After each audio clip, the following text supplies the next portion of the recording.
The ring didn't argue with Tewell's assessment of Percy. It had seen the clarity in the boy's heart. Idealistic, disciplined, and surprisingly firm. To be honest, Tewell said as he toyed with the ring, I don't particularly enjoy recruiting people this way. Who in today's magical world still talks about ideals? Yet ideals and interests aren't mutually exclusive, he mused aloud. Only those with great ideals can wield great power. The ring's voice echoed in his mind, skeptical. But he's just a student. Even if his grades are impressive, he doesn't hold half the sway Cynthia does. Tewell smiled faintly. Influence isn't about scale, it's about precision. He didn't elaborate, but in his vision, Percy was more than a pawn. One day, he would serve as Cynthia's right hand in the ministry, and Tewell's own envoy within the pureblood political sphere. That day was far off, but tonight's meeting had been more of a trial, a spontaneous test of his ability to shape minds. Recruiting Cynthia had been far too easy, one monologue about reform, and she was ready to march on the International Confederation of Wizards herself. But Percy had struggled. He had resisted, and that resistance had made victory all the sweeter. Perhaps this was what his mentor once called the first true step in becoming a manipulator of people. The ring, however, failed to see the appeal. To it, there were only two kinds of people, useful tools and inevitable obstacles. Why waste time on a second-string prefect? Not that it would discourage Tewell. On the contrary, it hoped he would keep making such sentimental choices. Failure was freedom, and the ring wanted nothing more than escape. Unfortunately, tonight's research session had left it more disturbed than before. Tewell was evolving, and that was dangerous. So, the ring probed. You're building Hogwarts into your foundation? Planning to groom a generation of loyal students? Tewell chuckled softly. If I were interested in weaklings, perhaps. But instead of pondering that, why not focus on helping me with the research? The ring said nothing. It had no comeback. And so, researching Voldemort's soul fragments became part of Tewell's daily routine. Alongside it, he began privately mentoring Percy, chiefly in occlumency. It wasn't long before Percy outpaced his expectations. Despite his regular coursework, he mastered the mind-shielding art quickly, making him far less vulnerable to mental intrusion when he eventually entered ministry service. The transformation was notable. Tewell watched as Percy's demeanor grew more refined, his confidence tempered by subtlety. Yet, on the surface, he remained cheerful and affable, just as Tewell advised. Now and then, even Tewell was startled. Percy had begun to resemble a younger version of himself. Beneath that polished exterior, a calculating mind was taking shape. Not even his family noticed. The Weasleys simply envied Percy's private lessons with a professor, unaware that their golden boy had started to hide ambition behind politeness. Still, compared to Percy's swift growth, progress on the Horcrux front was slow. Tewell had only two, the crown and the ring. He couldn't afford recklessness. A single misstep could mean the loss of invaluable specimens. And, of course, he still had to fulfill his duty as a professor for 7 grades, no less. In a third-year defense against the dark arts class, I suspect many of you have already guessed, Tewell announced. Walking into the room with a covered cage, something unusual is going to happen today. He grinned, placing the cage on the floor. From inside, a loud thud echoed. Whatever was inside didn't like being confined. But instead of lifting the cloth, he addressed the class with an announcement. After some deliberation, Headmaster Dumbledore has approved my proposal. This year's final exam will be revised to include both theory and practical components. Consider it early preparation for your OWLS. A collective groan filled the room. George Weasley was the first to voice what everyone was thinking. Oh no. Laughter and complaints rippled through the class. They had seen the older students lately, pale, muttering spells to themselves, clutching scrolls like lifelines. Some had even turned superstitious, resorting to prayer and weird rituals. They did not want to end up like that. But Tewell's next words extinguished any hope of leniency. Don't flatter yourselves. With your current magical strength, you couldn't even compare to a distracted 5th year. Silence fell. A few students slumped dramatically in their seats like deflated balloons. "You really had us worried," George said with a sheepish grin. "Thought we were about to be sent to Azkaban for failing." Tewell smirked. "If you fail the theory portion, you'll be blessed with extra summer homework." "What about the practical part?" Roger Davies asked, warily. Tewell didn't answer. He just gave a slow, ominous smile. The class followed him outside to the training grounds. With a showman's flair, Tewell placed the cage on the ground and unveiled its contents. "Now, back to the lesson. Today, we're getting acquainted with this little darling."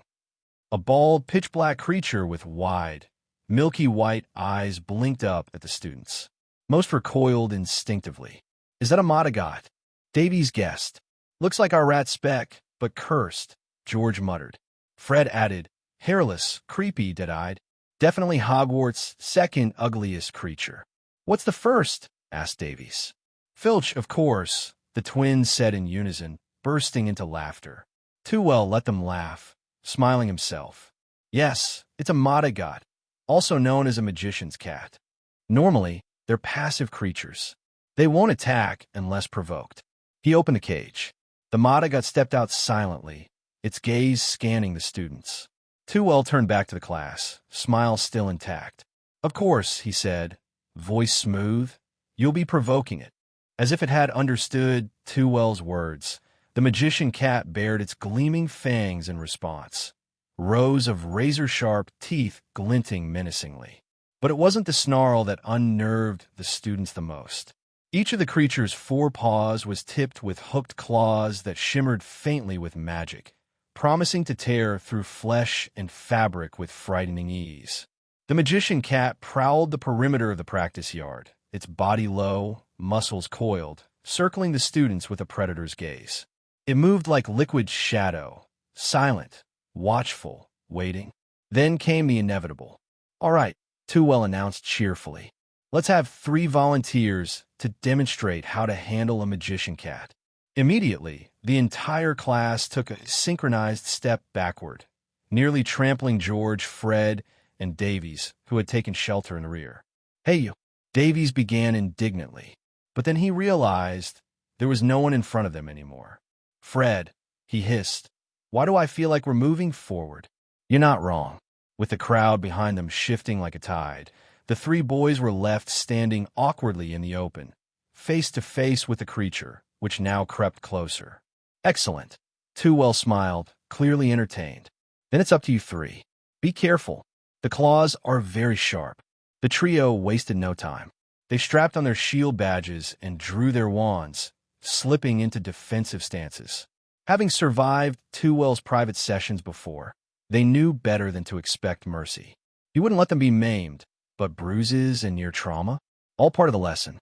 The magician cat stalked forward with slow, almost lazy elegance, like a feline royalty surveying its court. But then, whoosh, the shadow blurred, vanishing and reappearing directly in front of George. Stupefied, Fred shouted on instinct.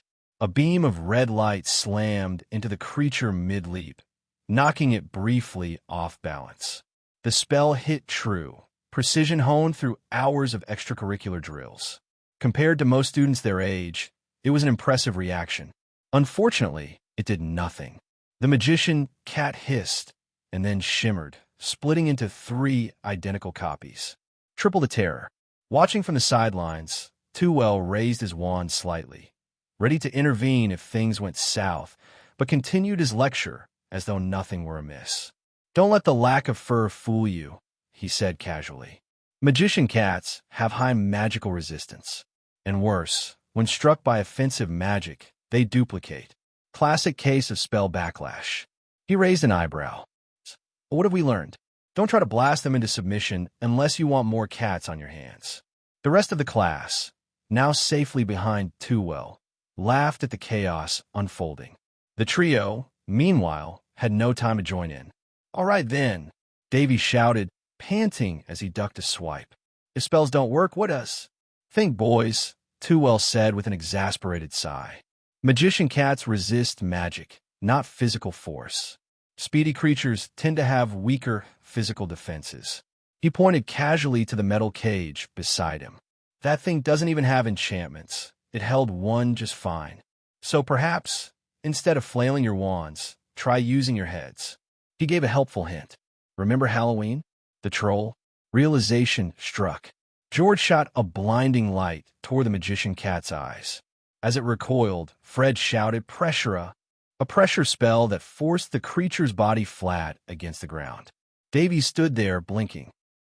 Should I summon a stick and whack it or something?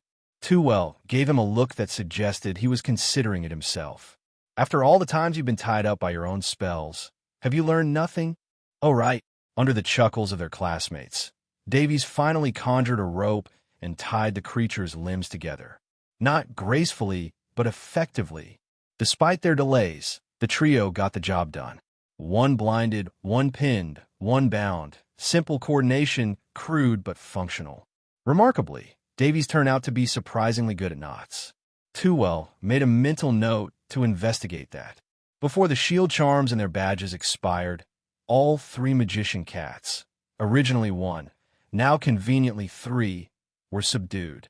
Excellent, Tewell said, summoning the creatures back to him. Gryffindor for points. Ravenclaw, too. The class clapped lightly. Tewell raised his hand to continue. What you've just witnessed, he said, is the foundation of combat teamwork. Different roles. Mutual trust. Cohesion. George muttered. We don't actually trust each other. Ignoring him, Tewell continued. Today you learned more than how to handle a magician cat. You learn how to think on your feet, how to complement your strengths with your teammates, and how to deal with creatures that shrug off magic. Now, then, form your own teams. 3 or 4 per group. Keep in mind, more members mean more firepower, but also more chaos. Choose wisely. The students scrambled to form teams. This time, no badges. Tewell allowed the magician cats to roam freely again, 1 per team. The students looked nervous but excited. I'll be watching closely, he warned. Without protection charms, these creatures can hurt you. Keep your wits sharp. He cast a shielding spell on the field, just in case. And no dying. I can't fix impaled hearts. Later, he caught a student tangled in her own snare trap, one she had intended for the magician cat. A clever tactic, Tewell said, helping her out. But be careful. They're faster than they look. Traps are only useful if you're not the one falling into them. Professor, another student called out, what if we're fighting a flying fire dragon? Should we bind it or trap it? Tewell paused, turned to her, and replied, no. In that case, you use your legs. To kick it? No, he said flatly. To run. The lesson ended in controlled chaos. Though it was only their second practical session, the last having been back in September, the students had shown real growth. Still, they were far from ready. You've all improved greatly over the past 6 months, Tewell said, addressing the winded, scratched-up group. Your spell work, your awareness, your confidence. But in battle, theory doesn't save you. Experience does. He handed out a thick stack of parchments. For homework, reflect on 3 lessons from today. How to respond to magical resistance. How to coordinate as a team. And how to turn theory into action. Groans echoed. Oh, and don't think this excuses you from reviewing spell theory. Practical or not, your exams are coming. He gave him a knowing smile. Class dismissed. Hey, welcome to Firescale Audiobooks. If you enjoy our audiobooks, please consider subscribing to the channel. Also, feel free to share your review in the comments section below. After distributing the review papers to students below the 3rd grade in Tewell, the castle became immersed in an atmosphere of review. Teachers of other subjects also experienced in devising review plans for students. Except for Tewell, the professors no longer taught students new content. Of course, this didn't mean Tewell relaxed the students' review work. In fact, he had observed signs of emotional breakdown in many students, and some even did various bizarre things. Especially in the 5th and 7th grades, students' mental states were somewhat abnormal in preparation for exams. According to Percy, he had investigated several incidents of selling substandard potions, talismans, and cheating props. Despite the professor's repeated reminders, there were still students occasionally sent to the school infirmary for taking potions with strong side effects or those with limited efficacy. Therefore, Tewell did not put too much pressure on them and used an enjoyable approach to lighten the students' burden. At least, he made them a bit happier when doing the papers. Thinking about this, he really was a good teacher. "Headmaster, I want a raise." Tewell pushed open the door to the headmaster's office and skillfully sat down in front of Dumbledore. Dumbledore smiled helplessly, poured a cup of tea without saying a word, leaving Tewell to pour his own pumpkin juice. He was starting to regret conducting weekly sessions of transfiguration research and discussions on the magical world with Tewell.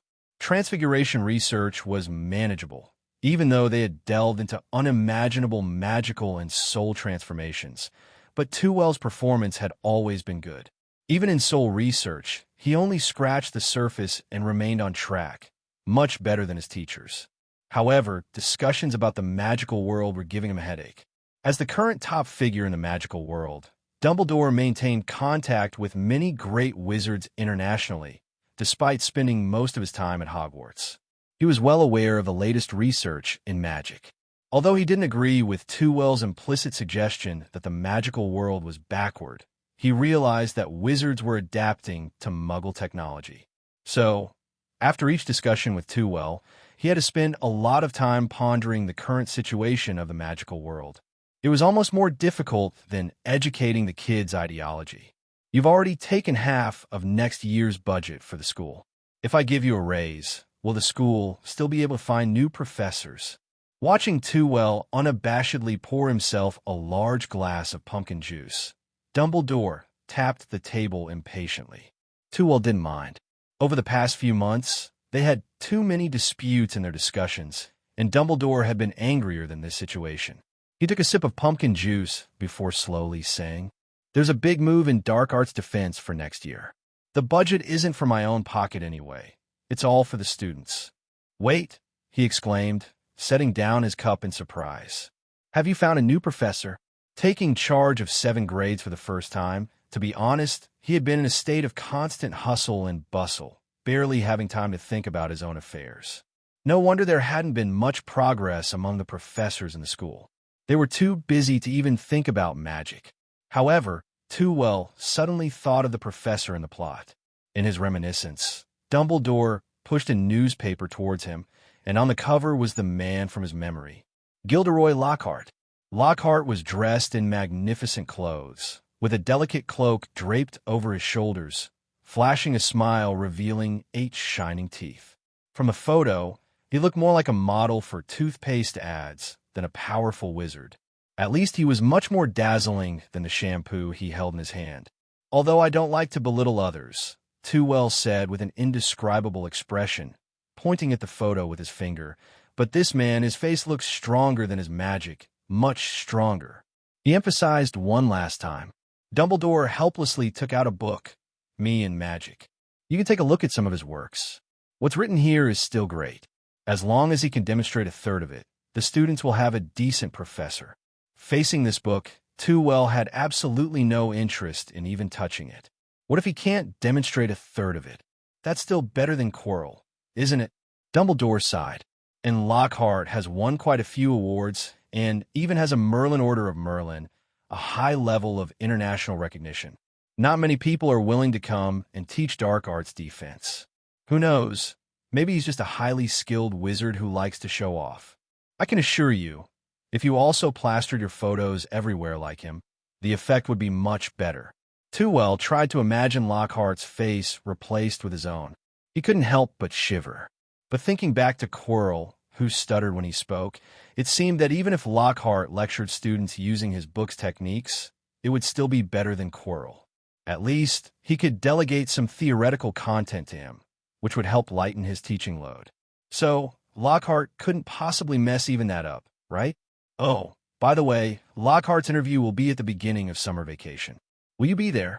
Dumbledore placed the book in front of Tewell. If you're coming, you can take a look at his works. Since Dumbledore had done this, Tewell had to reluctantly pick up the book, but he wasn't sure if he'd be interested in interviewing a fraud at that time. Let's talk about it later. There's still some time before summer vacation. Speaking of summer vacation, do you have any plans? Dumbledore casually asked. Seeing the old man feigning nonchalance, Tewell's lips curled slightly. I'll see how it goes. First, I'll research magic at school, and then maybe visit some relatives or something. Do you want to come along? This time, Dumbledore didn't show the slightest embarrassment as he calmly locked eyes with him. I've already asked a friend to visit Grindelwald in Nurmengard. It's said that his living conditions are very poor. Since you're a student, I don't mind if you offer him some help in his daily life. But Dumbledore leaned forward, his gaze calm as he stared at Tewell. He cannot leave Nurmengard. That's my bottom line. Headmaster, you can't identify a teacher's magic without going there yourself. Tewell thought smugly, but he didn't show it on his face. Don't worry, the teacher is doing fine there now, reminiscing about the past. I never said it had to be in Nurmengard, he thought to himself. Dumbledore changed the subject, unwilling to dwell on the topic of Grindelwald. Let's continue talking about Muggles.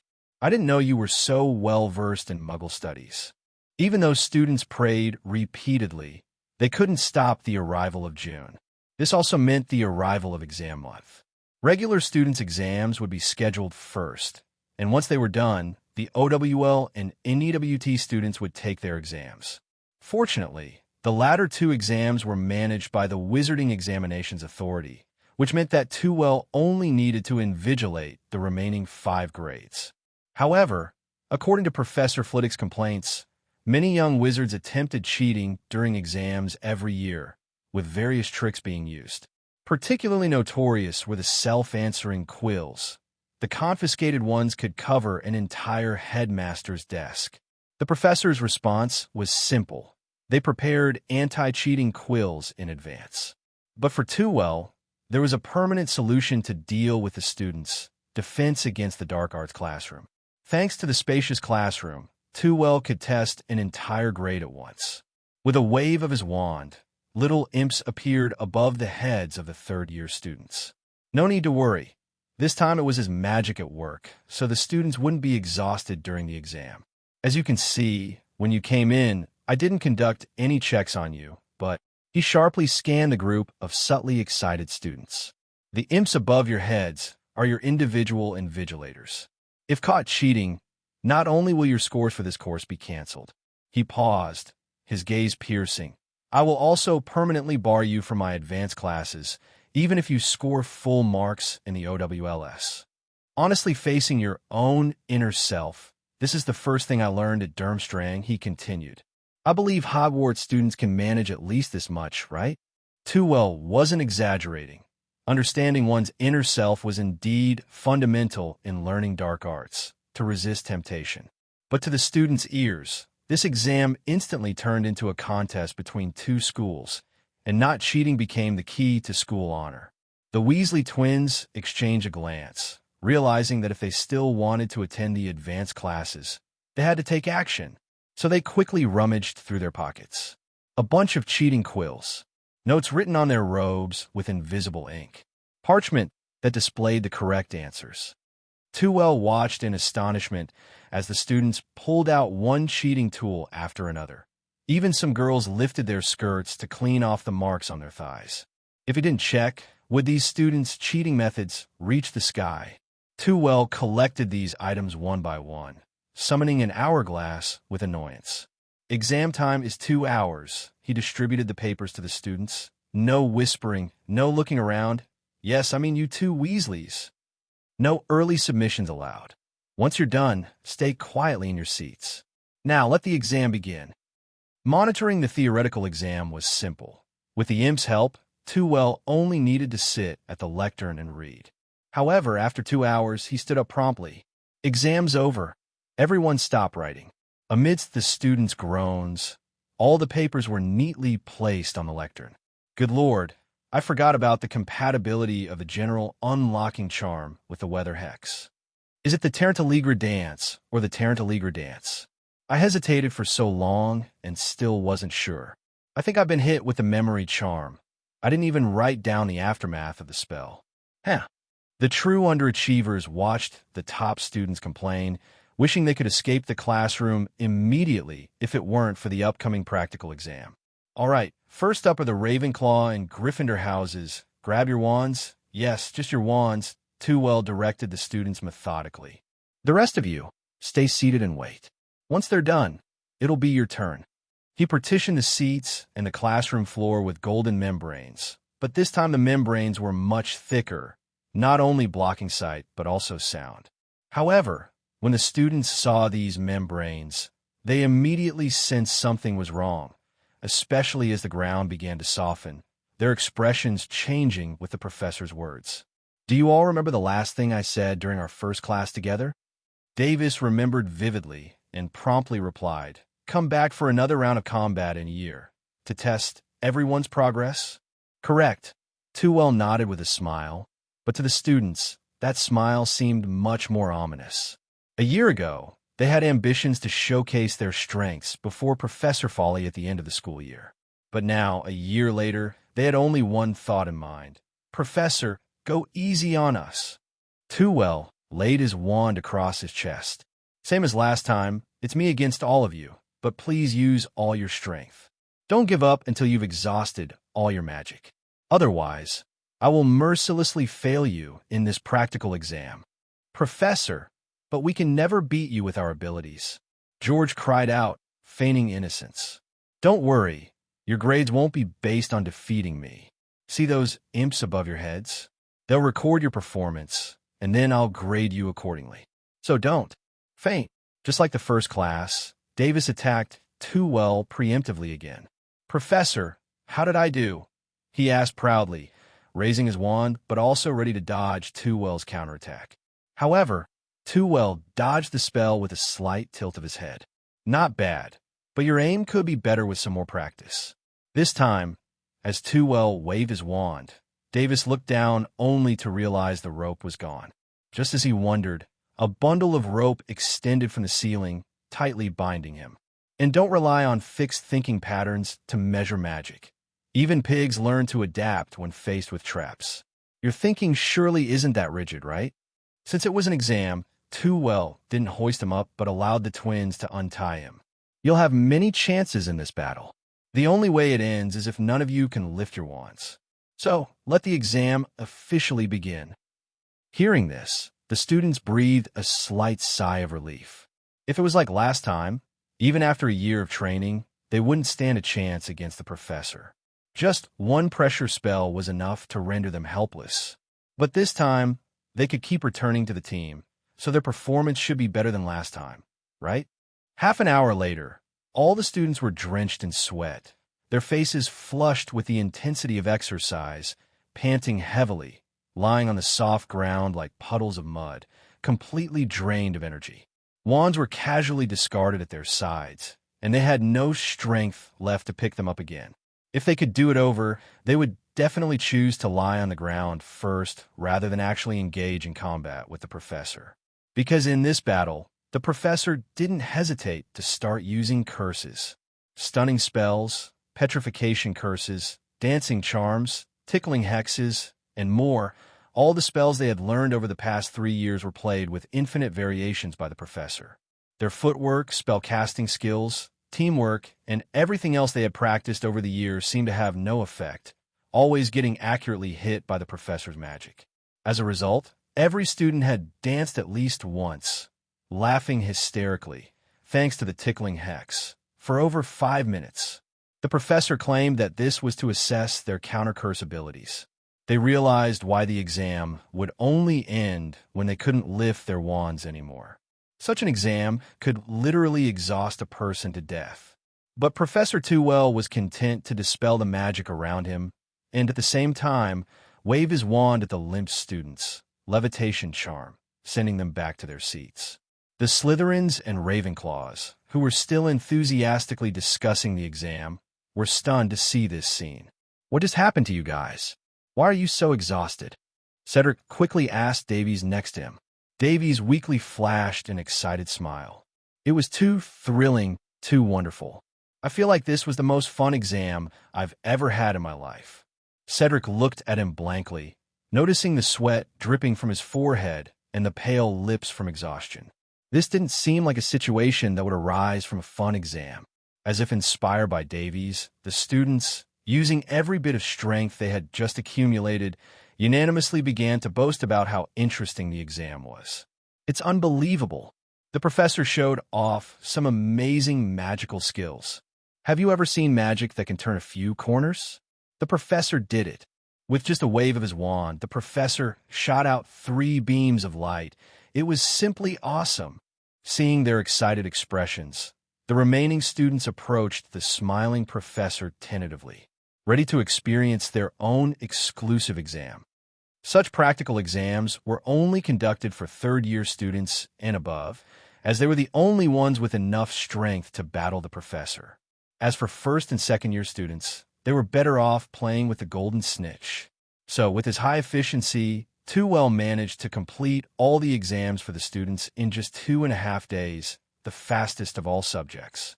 Tewell then spent another day and a half marking all the students' papers and reviewing the contents of the practical exams, giving each student a comprehensive grade. Looking at the report cards, more than half of them had the highest grades of O and E, while the rest mostly had the passing grade of A, with only a few glaring failures. Although the previous exam scores couldn't be taken as true, compared to the students' performances a year ago or 6 months ago for the older students, their progress was more than satisfactory for Tewell. With this in hand, he could confidently discuss a raise with Headmaster Dumbledore. After putting away the report cards, it wasn't time to announce them to the students yet. He had to wait until all the grades from each subject were out, then distribute the textbooks for the new school year. It was still early, and Tewell, who was on early break, now had quite a bit of free time. But since this time wasn't quite enough for researching Horcruxes, he decided to wander around the library. The restricted section of the school library had quite a few good things. Although there were no books on the 4 elements, there were many on souls. He encountered several books just on actively exploring the mind. However, this time, he came across an unexpected scene. Or rather, a small group of people. I'm just practicing magic, you know. Professor Fawley praised me at the end of the exam, saying my magical skills were excellent. Malfoy said proudly, tilting his little head back, followed by his lackeys, Goyle and Crabbe. On the other side were Harry's trio and Neville. However, Neville's legs seemed glued to the ground, unable to stand steadily. Give it up. Hermione stepped forward. Harry's score is better than yours. Malfoy's smile faltered. It's only 2 points higher than mine. Who knows? Maybe my theory score is even better. Can your theory score be as good as Hermione's? Ron laughed loudly, not caring that it wasn't his score being discussed. Malfoy's fair face darkened slightly, and he glanced helplessly at his 2 lackeys behind him. Well, the combined scores of those 2 might not even match Hermione's. But Snape came to his rescue. What are you all doing blocking the library door? Don't you need to prepare for the potions exam? Snape glanced at Harry and his friends. Or do you plan to take home teas, troll? Dreadful. His gaze lingered on Harry's face, a hint of a smile playing on his lips. Of course, even if someone prepares diligently, their talent can only help them achieve such grades. I wonder who you're talking about. Harry. Tewell smiled as he walked up from behind Harry, warmly putting his arm around him. If my mother didn't remember wrongly, she told me Harry's mother was very good at potions. As long as he inherits a bit of his mother's talent, he should have no trouble passing the potions exam. Right, Professor Snape? Snape's smile disappeared instantly. He stared at Tewell's eyes with a gloomy expression for a while before speaking slowly. I don't know what your mother told you, but please don't spread unconfirmed rumors on campus. Then he leaned forward and whispered softly in Tewell's ear, Otherwise, even Dumbledore won't be able to protect you. With that, he didn't even look at the surprised expressions of the others and waved his robes as he left the scene. Tewell knew what he meant, simply not wanting his complicated relationship with Harry to be exposed. Plus, Dumbledore might have his own reasons for it, so Tewell wouldn't really expose these things. It was just occasional teasing of Snape, but why did it feel a bit unscrupulous? It seemed he should refrain from doing such things in the future, or Snape might really come after him. Once Snape left, the trio immediately broke into smiles. That was awesome, exclaimed Ron excitedly. Professor, with just a few words, you left old. Snape speechless. Hermione, however, asked curiously, Professor, did your mother know Harry's mother? They had some acquaintance, but they weren't close, Tewell replied, patting Harry's shoulder. Anyway, what are you all doing standing here? Holding a debate on grades. It's Malfoy. Harry pointed at the somewhat embarrassed Malfoy. He cursed Neville's legs. Tewell glanced at Neville, who was indeed under a leg-locking curse. With a snap of his fingers, he lifted the curse from Neville and then turned to face Malfoy, who seemed like he wanted to flee. Professor, I was just practicing magic. Yes, practicing magic, and then accidentally. Malfoy's voice trailed off as he spoke, lowering his head further under Tewell's impassive gaze. Slytherin loses 10 points, Tewell said calmly. Mr. Malfoy, bullying classmates doesn't demonstrate your strength. It only makes you appear weaker. Yes, Professor. Malfoy still kept his head down, his expression obscured, only his hands fidgeting with the hem of his robes betraying his inner turmoil. Tewell gave his arm a reassuring pat. You have strong magical talent, but sometimes you need to choose the right way to use it, or else it's as good as wasted. Oh, by the way, I'll be visiting your home during the summer break. I hope I'm welcome. Of course, sir. Malfoy immediately lifted his head. I will be eagerly awaiting your arrival. Without further ado, he dashed off with his 2 cronies towards the Ollery. Ron grumbled, Is the professor really close to the Malfoy family? Don't forget, I also come from a pure-blood family, and there's always some connection between pure-blood families. Tewell shrugged nonchalantly. At least he's much better than Snape, Harry emphasized loudly. If there's anyone in school who looks like a bad guy, it's definitely him. Contrary to the original storyline, Harry didn't miss any Quidditch matches due to injuries. However, due to the lingering effects of drowsiness, he failed to catch the golden snitch promptly during one match, and Snape, as the referee, blatantly favored the opposing team, resulting in Gryffindor losing by a significant margin. Despite eventually catching the golden snitch, the point difference led to Gryffindor narrowly losing the Quidditch Cup, much to Harry's disappointment. Even though Dumbledore informed him that Snape was protecting him, it didn't stop Snape from being the person Harry disliked the most.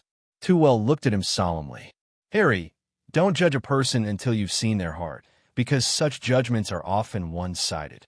Harry blinked in confusion, but Tewell didn't seem interested in explaining further, instead turning his attention to Neville, who had been silent for a while. You two go ahead. I need to talk to Neville. Among the trio, only Hermione noticed Neville's unease and promptly pulled Ron and Harry away. Let's take a walk in the corridor. It's almost evening, but the sunlight is still lovely, Tewell suggested. Neville continued to follow silently. Most students, whether they were in exams or preparing for them, wouldn't be strolling in the corridors, thus ensuring that their conversation wouldn't be disturbed. After walking for a while, perhaps encouraged by the sunlight, Neville spoke softly. Professor, am I useless? I couldn't even undo a leg-locking curse. The leg-locking curse isn't simple magic, you must admit. Malfoy has quite a talent in that regard, but it doesn't mean your talent is lacking. Like in this exam, I'm very satisfied with your performance. However, Neville remained unconfident, listing his shortcomings incessantly. But I always unconsciously forget things, and my spellcasting isn't smooth. I tend to... Tewell suddenly stopped in his tracks, turning to face Neville, nearly colliding with him. I mean, your grades are excellent. Neville's round face flushed instantly, his mouth opening in surprise, yet unsure of what to say. The issues you have aren't related to you personally, nor are they insurmountable. Or is it that you lack the courage to overcome them? His expression suddenly struggled. I just don't want to waste your time. Harry and Malfoy have such great talents. Hermione's brain is so clever, and Ron has made much more progress in just a month of private tutoring than I have. Only I have consistently failed to live up to your teachings. I feel like if you chose other students, you might be able to demonstrate even more outstanding abilities. Finally letting out the words he had been holding back, Neville breathed a sigh of relief. Although he wanted to continue learning from the professor, he feared that his lack of talent might even hinder the professor's evaluation of his teaching. Such an excellent professor really shouldn't waste time on him. Tewell shook his head helplessly. He couldn't just outright tell Neville that his soul was worth studying, could he? And the last time he did a bit of research, he gleaned the thread of magics, from Neville, helping him find Helga in the Forbidden Forest. Just this alone warranted him giving Neville 7 years' worth of private lessons. Furthermore, he still hadn't figured out Neville's condition. He had a premonition that Neville held the key to understanding his comprehension of the soul. "Look into my eyes," Tewell said coldly, almost Snape-like, startling Neville into looking up. Tewell's eyes flashed with a faint light, and Neville felt his memories continually surfacing before his eyes. Being accidentally pushed off the Black Lake Pier by a family member and nearly drowning. At the age of 8, being hung upside down from a window sill headfirst, and once again he slipped, but this time he bounced back, flying across the entire garden and landing on the road. At the age of 1, witnessing a villain breaking into the house. But there were no subsequent memories. It seemed that this was the part erased by the memory charm. Tewell stopped the legitimacy. But this still didn't explain how a small missing memory affected someone's spellcasting. Neville's memory was like having a small gap, but this gap wasn't related to spellcasting. Logically, even if he were forgetful, it shouldn't make his spellcasting sluggish. Unless this small gap affected his soul. Tewell quickly suppressed his ecstatic smile. Though he was eager to verify his idea, he had to thank Neville for his selfless dedication. "Do you see?" He smiled as he squatted in front of Neville. "You're a true wizard, but there are things hindering you, waiting for you to overcome them." "But what are those things?" Neville asked, confused. "That's something we'll have to work on together," Tewell encouraged. "Don't give up easily, bravely face it. This school year may be over, but it's okay. Starting from the next school year, I'll always be here to help you." "Or is it that you don't want to change yourself?" "Of course not." Neville's eyes reddened, but he forcefully held back his tears. "I won't let you down, I promise." "That's good to hear. Now go back and prepare well for the final exams. I look forward to the next semester." Even the toughest exams eventually come to an end. As the last history of magic exam for 7th year concluded, the school year was finally drawing to a close. Professor McGonagall, having received the grades in advance, couldn't contain her excitement and quietly informed Professor Tewell that this year's defense against the dark arts results were better than ever, especially for the OWL and NEWT exams. If past trends held, with O's and E's in OWL, the number of students attending advanced classes would likely increase significantly. But Tewell only responded absent-mindedly. At the end-of-year banquet, Dumbledore unsurprisingly awarded a substantial number of points to the trio, indirectly confirming Ron's boasts.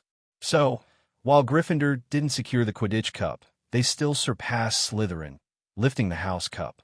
Before students left for the holidays, Tewell assigned summer homework, naturally assigning heavier loads to students with poorer theoretical scores.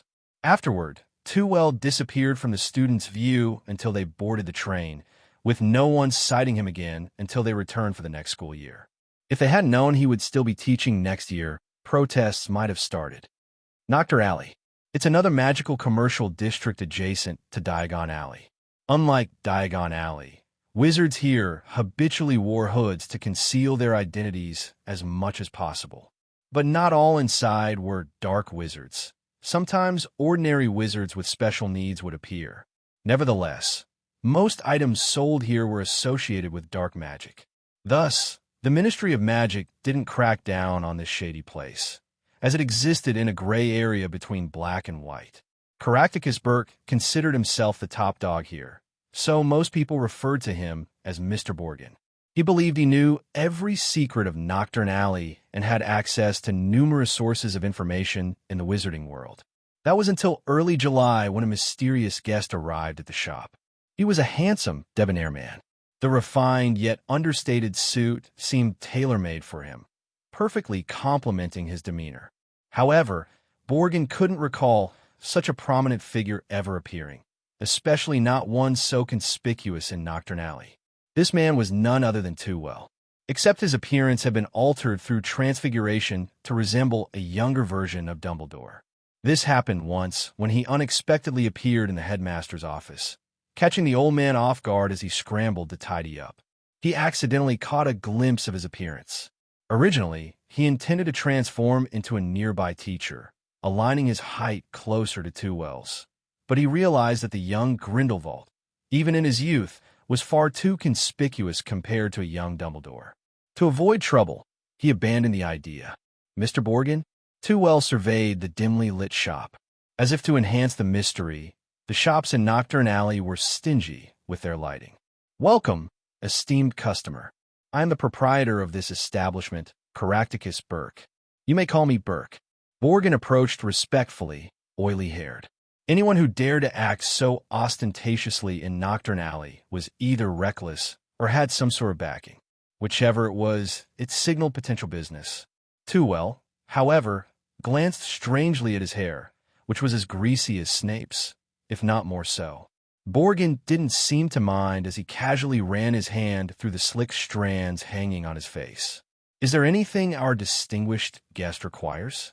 We have a variety of items here that can fulfill your needs. In Knockturn Alley, you won't find a second shop like ours. Tewell glanced indifferently at the items in the shop. Glass eyes, grotesque masks, human bones, and other items unsuitable for children. Borgin wasn't lying. It was the shop with the most dark magic items, with even more eerie ones hidden in the warehouse. However, for him, these levels of dark magical artifacts no longer piqued his research interests. So, he straightforwardly stated his purpose. I heard the adjacent house is also your property. Name your price. I want to buy it. Yes, he needed a house far away from Dumbledore and his family to conduct his Horcrux research. The aura emanating from Horcruxes was too sinister, and delving deep into the study risked attracting Dumbledore's attention. Thus, he had to find a house in Knockturn Alley. Unfortunately, even in this rare commercial street in the wizarding world, he found few properties satisfying. The only one that caught his eye was the house next to Borgin and Burke's. Conveniently, there were whispers of dark energy around Borgin and Burke's, so it seemed fitting. Borgin blinked in confusion. Could you please repeat that? I didn't quite catch it. I want to buy the adjacent house, Tewell restated concisely. Borgin raised and lowered his hand in surprise several times before finally speaking. May I ask why you want to buy the house? No. Tewell looked into Borgin's eyes, a hint of confusion apparent. But a second later, the sound of shattered glass emanated from Borgin's body, and the confused expression vanished instantly. This guessed, Borgin directly drew his wand and produced a phoenix feather with his left hand. Must clarify his intentions, or else I'll have to notify the Ministry of Magic. As one of the most well-known figures in Knockturn Alley, Borgin was often targeted by dark wizards for plunder. However, he had remained safe until now, relying on his excellent magical skills and various magical artifacts. But Tewell had no intention of resorting to force. He simply wanted to resolve the matter quickly. Calm down. He calmly spread his hands. I just want to buy a house. Of course, if you still have that item you just used, I'll take it too. Borgin didn't lower his wand, but relaxed his tense muscles. His left hand returned the feather to his pocket while fumbling inside. You mean this? He pulled out a diamond-shaped crystal, cracked all over. This is an item to prevent soul interference. Seeing the thoroughly shattered crystal, Tewell's heart skipped a beat. Just the confundus charm had elicited such a violent reaction from the crystal. It was meant to resist the killing curse. What's more, this guest performed wandless and nonverbal magic. He suddenly realized how foolish his wand-raising action was. With this person's strength, unless he had 100 of these crystals, resisting was futile. Quickly, he dropped his wand, bent down, and spoke in a more respectful, albeit oily, tone. Such crystals are rare. I can give you one. As for the neighboring house, are you sure you want to buy it? Borgin's voice sounded aggrieved. He didn't want to be neighbors with such a figure. Although sometimes he received invisible protection, angering this person would be the most dangerous move. Tewell was a bit puzzled, blinking his deep blue eyes, thinking Borgin was worried about the price. My target is the house. Don't worry. As long as the price is right, I can produce the galleons right now. As he spoke, a large bag of coins floated out of his pocket, tapping against Borgin's heart like a devil's whisper. Borgin glanced askance at the bag of galleons. After a brief internal struggle, he decided to sell the house. After all, he couldn't summon the courage to decline such wealth and power. All right, I can sell it to you. End of July. Borgin felt the soul tremors emanating from the adjacent house with an expressionless face. Ever since he sold the house, except for the first few days, there had been at least 3 tremors like this every day. Just the sensation of the soul's feedback was enough to make a novice realize something was amiss with these tremors, let alone someone as deeply immersed in dark arts research as him. Moreover, his place was the closest, and sometimes customers would be driven away by this aura. The Ministry of Magic had been cracking down on dark magic items recently, which should have been a time of great profit for him. Yet because of this, his income had decreased by 30%. Regretting selling the neighboring house, for who knows how many times, Borgin ran his hand through his hair and slumped behind the counter. In the days leading up to moving into this house, Tewell had actually been studying the insights left to him by Neville. From Neville's case, he realized that the connections within the soul were even tighter than he had imagined. Neville's memory loss affected his spellcasting will. Could willpower be linked to an entire soul? Especially, he suddenly thought of Voldemort in the Horcrux. If Neville's memory was like a cut in the soul, then what he wanted to do to Voldemort was to put a lock on his soul. And this lock was made up of Voldemort's will. Studying Neville gave Tewell a feeling of exploring a treasure trove in every sense. He was simply his treasure boy. It was precisely this understanding that prompted Tewell to start his formal Horcrux research. Horcrux Research Diary.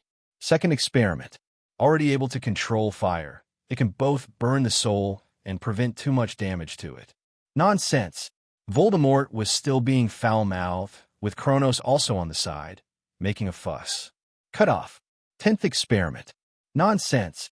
Voldemort foul-mouthed again. Successfully borrowed the life force of the Philosopher's Stone, applied it to the soul, but almost burst that wisp of soul. Okay, it's burst. Kronos remained silent for the most part, only yelling a few words when destroying fragments, as if he had become accustomed to the pain of severing souls. Flattened. 20th experiment. More perfect than ever.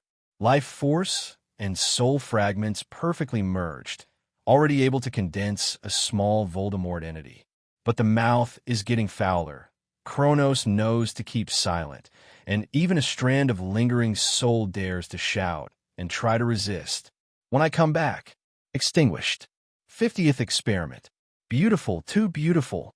Combining an understanding of willpower, the flame shield successfully integrated the power of the soul and an unbreakable vow, able to contract with the soul. But the soul of the Horcrux was too broken.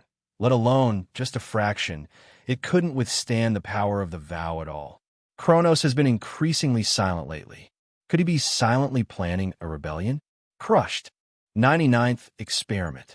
Finally, the power of the flame shield has become completely controllable, and this is the first time he has mastered this magic to such a degree since learning it himself. He estimated he wasn't much worse than his teacher now. The lingering soul also fell silent, staring at him strangely. What was going on? Why did it look so humiliated? Crushed. 100th experiment. After 99 previous attempts, Tewell had completely mastered the use of the flame shield on the soul. So he turned his attention to Kronos. After so many soul extractions, the Voldemort inside the Horcrux could be said to be on its last legs. Fortunately, with the Philosopher's Stone, he transferred a lot of life force into Kronos, preventing the collapse of this soul. Now Kronos was almost like the ring, a combination of broken soul and life force. If the soul was further extracted, the consciousness would become so shattered that it would be impossible to form an oath. With interest, Tewell picked up Kronos.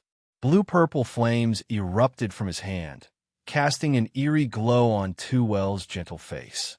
The flames gradually spread to every inch of Kronos, soon turning the entire Horcrux into something like a ring of fire. The burning flames continuously stabbed at the soul inside, wisps of black mist seeping out, but before they could spread, they were burned away completely. Sensing the pain, the previously silent soul began to emit sharp screams, but its voice quickly weakened, and Tewell couldn't hear what it was cursing. "You bastard, why don't you ask my agreement?" With the extinguishing of the last wisp of black mist, Kronos fell silent, no longer making any sound, and returned to its original brilliant appearance. What did Voldemort shout at the end? Tewell puzzled for a second. "Forget it. You wouldn't agree anyway, so let's just extinguish it." "You bastard." The ring cursed empathetically. "Why don't you tell him what to do? With such a vague contract, no one can agree with you." During this time, the ring had watched Kronos' plight clearly. Such research was something it had never experienced before. It made him extremely grateful that he had come to Tewell's side earlier than Kronos. Of course, he would not mourn Kronos' passing. Because Tewell's meaning was clear, he only needed Voldemort's soul at the moment. Now that Kronos' soul was dead, the only one left with value to use was him, the ring. Tewell pondered Kronos' final struggles for a moment. Maybe, possibly, he had misunderstood, but it didn't matter. He hadn't planned to leave Kronos' soul intact in the first place. Compared to the ring that had always been by his side, Kronos didn't even know what he wanted to do. He was more like a pure Voldemort. The ring, on the other hand, was different. Although it still had Voldemort's soul as its main body, it also integrated his will and life force. It was much more malleable. Since that's the case, Tewell picked up the ring, and blue-purple flames flared up again with his words. "Are you willing to pledge your loyalty to me?" "Willing, willing," the ring hurriedly replied. "I'm more than willing. I've been waiting for you to say this."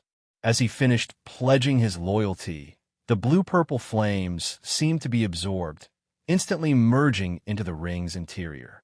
And inside the invisible Horcrux, the flames, like a basin of water, poured onto Voldemort. But it didn't bring him a sense of pain. Instead, it seemed to merge with the flames, leaving a mark on his soul, a mark representing eternal loyalty. Voldemort grinned indifferently. "Now that the contract is established, can you create a body for me?" "Of course," Tewell exclaimed eagerly, taking out the Philosopher's Stone. The magic within remained undiminished despite the passage of time, providing vitality like a perpetual motion machine. However, this time he didn't need to get his hands dirty. Just placing the Philosopher's Stone next to the ring allowed Voldemort to absorb the life force within.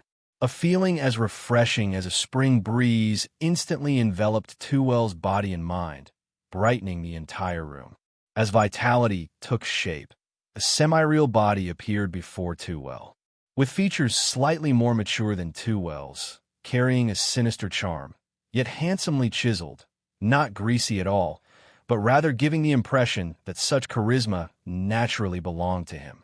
At that moment, Tewell took out a crystal emitting a green glow and inserted it into the heart area of the body. "What are you doing?" Voldemort asked in surprise.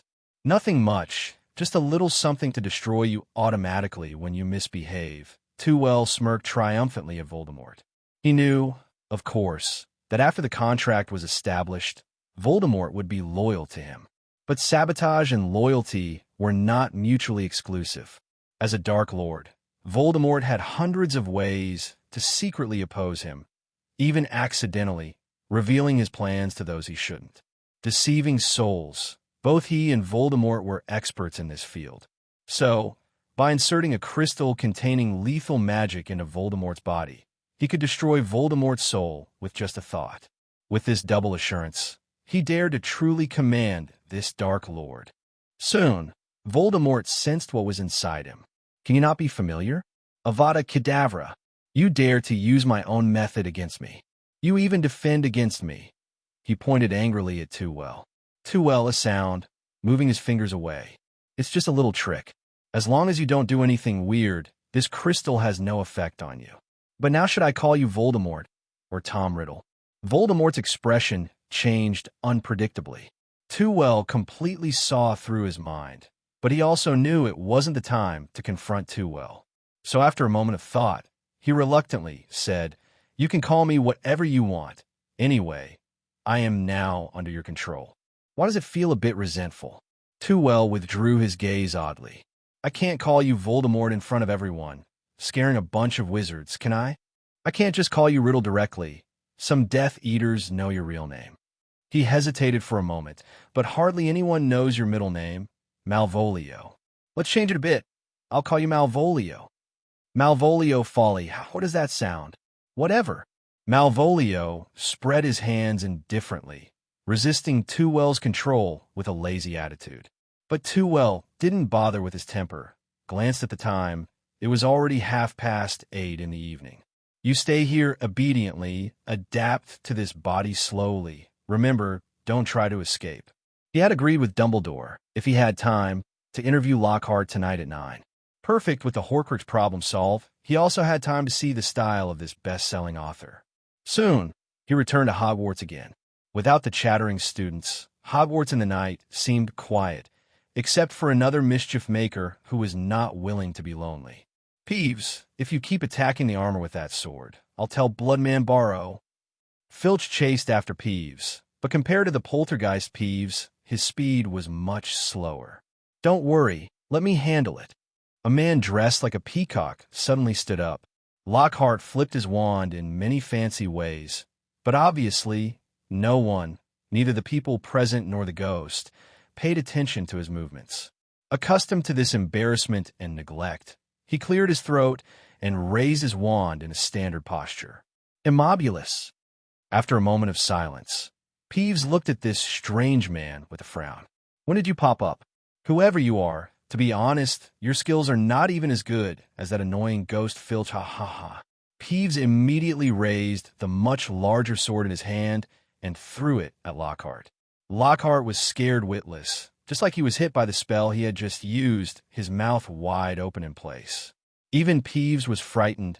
It was the first time it had seen someone not even dodge when a sword flew towards them. Although the school tolerated its mischief in the castle, it wouldn't let anyone get hurt. Otherwise, Dumbledore would have a way to lock it up. But before it could react, the sword stopped in midair.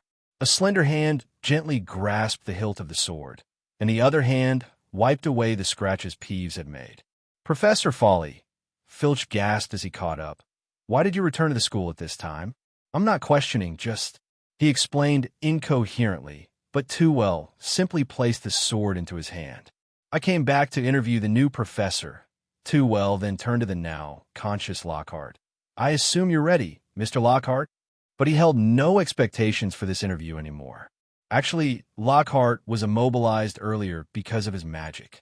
Tewell wanted to test what this internationally renowned wizard was capable of. The result was obvious. Tewell suspected. He hadn't even sensed the magical fluctuations from his own spell just now. The only consolation was that this honorary member of the Anti-Dark Arts League didn't have any tools to identify or resist dark magic. Suddenly, Lockhart burst into laughter, clapping Tewell on the shoulder with a big hand. I was still thinking about how to deal with this sword, but you've stepped up. Young people may be a bit quicker in their actions, but if there's a more ingenious way. Seeing Tewell smile, he didn't know how to continue. Yes, I was just about to go for the interview. Shall we? Are you the one the headmaster sent to welcome me? Sort of Tewell thought. I'll take you up. As for Peeves, don't do anything harmful next time. Before leaving, he glanced at the obedient Peeves. Yes, Professor. It saluted, staying until Tewell and Lockhart disappeared from its sight. Didn't expect to see you here. Filch sneered. Peeves, however, changed tactics, snatching the sword from his arms and flying back into the air. The professor said not to harm people, but he didn't say not to harm armor, ha ha ha. Tewell didn't know about Peeves' mischief again. He was annoyed enough. I heard that you're a professor from that person, but you're so young. Just graduated? Which college? I wonder if you've heard of my achievements at school? Back in my days, I did just graduate a year ago, but not from Hogwarts. It was from Durmstrang. Tewell turned to Lockhart with a sinister smile, scaring him enough to stop boasting about his great achievements. Cockroach cluster. Tewell recited the password for the headmaster's office. Dumbledore intentionally told him the password to bring Lockhart in. These candies are quite interesting. After a moment of silence, Lockhart's quirks resurfaced, but I think they could be more realistic, like the large pile of fake rats I created in London, successfully resolving trouble in a whole district. Tewell regretted joining this interview deeply. He forcefully pushed open the door to the headmaster's office. "Headmaster, I've brought Lockhart." He looked around the empty office in confusion. "Where's Headmaster Dumbledore?" The answer came from a portrait on the wall. The former headmaster, Armando Dipet. A child performed magic outside the school and was warned by the ministry. But does Dumbledore need to handle it personally? It said that every year there are young wizards inadvertently breaking this rule. But so far, no student has been expelled for using magic outside the school, especially since Dumbledore became headmaster.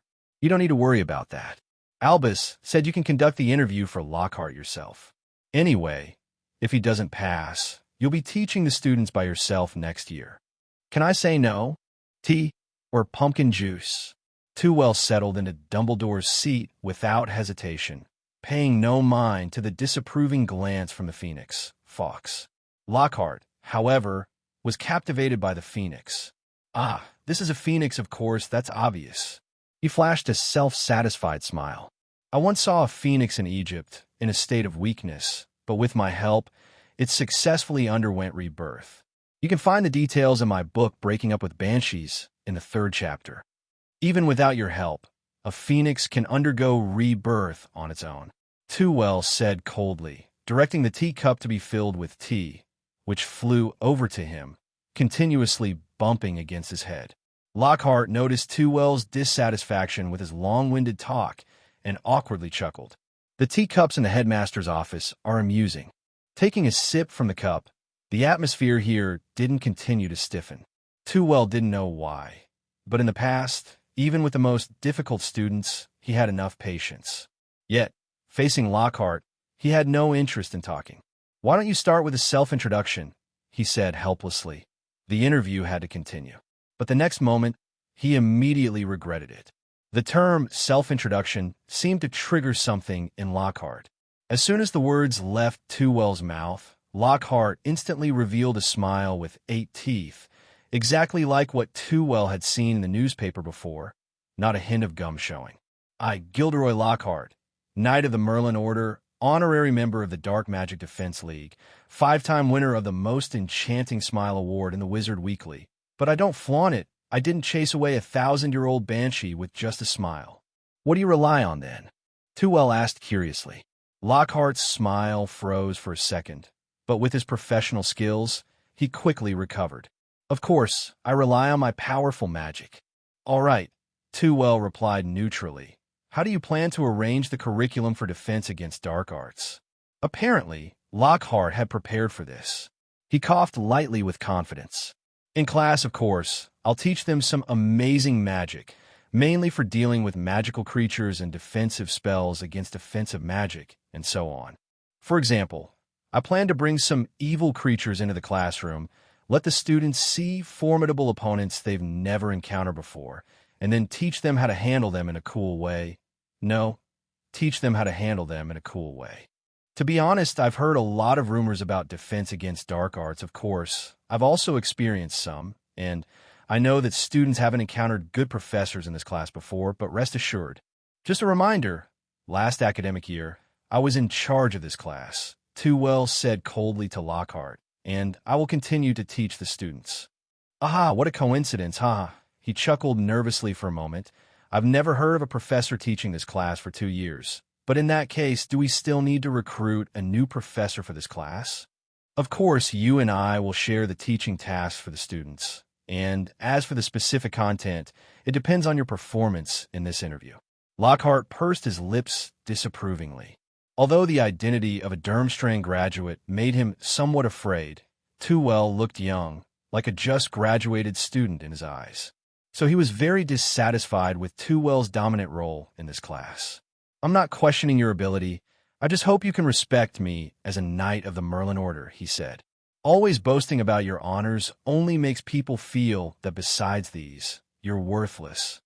When Dumbledore returned, he was surprised to find only Tewell in the headmaster's office, looking disinterestedly at Fawkes the Phoenix. "Where's Lockhart?" He said he had a book signing event to prepare for. so he went back first. Tewell thought for a moment and decided to save face for the fleeing Lockhart. He playfully teased Fawkes, but the phoenix disdainfully turned its head away. "You need to spend more time with it," Dumbledore said, stroking the phoenix's head. "So, have you finished interviewing Lockhart?" Tewell recalled the torturous 20 minutes just now.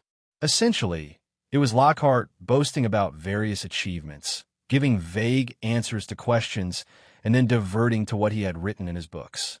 If it were a test of memory, Mr. Lockhart indeed excelled, as he could vividly recall every detail from every book he had written.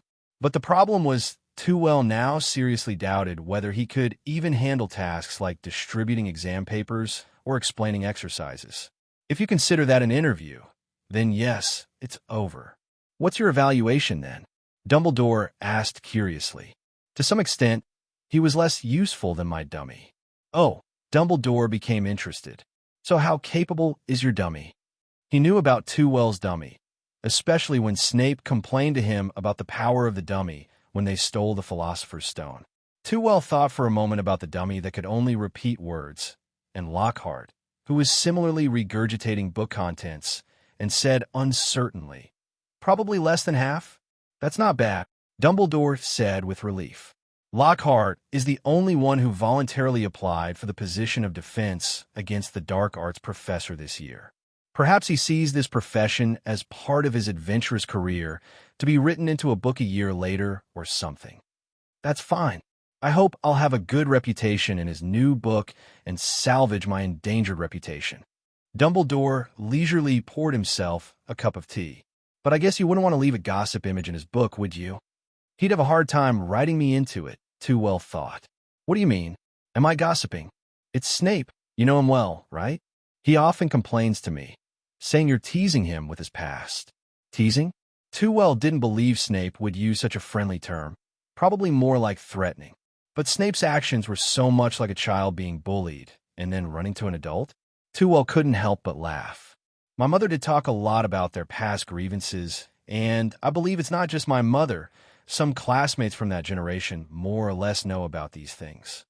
But at least no students in this generation know about it, so it's best to avoid spreading Snape's affairs around the school," Dumbledore reminded.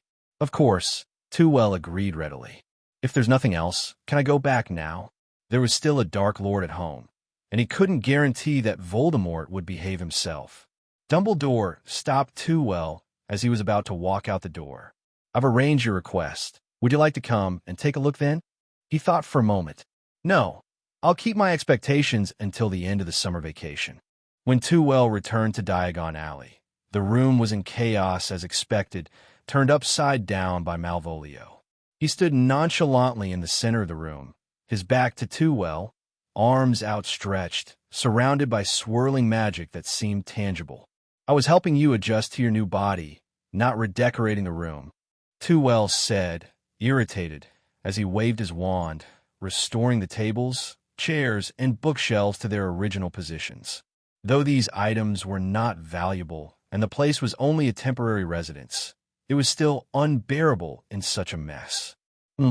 Tewell was surprised to find that one chair couldn't be restored. Its broken section was completely charred black, emitting wisps of black smoke. "How long was I gone that you're already using this level of dark magic?" Malvolio finally turned around, his face full of pride, slightly bowing in impeccable courtesy. "Mr. Fawley, the dark magic I can use goes far beyond this." Tewell pondered his words for a moment and stopped waving his wand. "So, you're quite daring? You could try me," Malvolio urged eagerly, his body pulsating with magical energy. He narrowed his eyes slightly, avoiding showing too much fierceness, his crimson tongue flicking like a snake at the corner of his lips. Truly a Dark Lord, even under heavy restrictions, couldn't suppress a hint of arrogance. Just barely adjusting to his new body for less than 2 hours, and already daring to provoke him. If he couldn't control it, he'd probably have to deal with incompetence in the future. Considering this, Tewell withdrew his wand into his robe, signaling fairness. "If that's the case, let me see how strong the resurrected Dark Lord really is." He returned the same standard courtesy. After the courtesy, neither of them immediately attacked, but observed each other, until a faint cat's meow sounded outside the window. Splinch. Malvolio's first move was an unforgiving curse. Due to the existence of the contract, he couldn't use killing curses. But that didn't mean he couldn't use Splinch. He thought smugly. But with a wave of Tewell's hand, a faint barrier appeared in front of him, rippling, unaffected by the Splinch curse. Then, with a flick of his hand, 3 red lights with different trajectories flew towards his opponent. Not only that, but the chair that couldn't be repaired just now also turned into several ferocious wolves, pouncing. But before they could reach, they were each swallowed by a python that emerged from the floor, using half of its body to block the 3 curses. The remaining half turned around, only to be crushed by Tewell's next attack. Bang! After the smoke cleared, Malvolio disappeared along with the python. Tewell immediately cast a powerful ironclad charm, and a second later, fiery red flames climbed up the golden film. "You're quite vicious, using the flame of wrath," he remarked. As soon as he finished speaking, the red flames were engulfed by even more vigorous blue-purple flames, and simultaneously, with a boom, a ring of fire surrounded Tewell. The ring of fire seemed to come alive, constantly extending fiery tendrils, striking at every place where Malvolio's phantom appeared. Boom! The temperature of the flame hands was not high, and the force was not great. Striking the wooden tables and chairs only left behind black, scorched marks.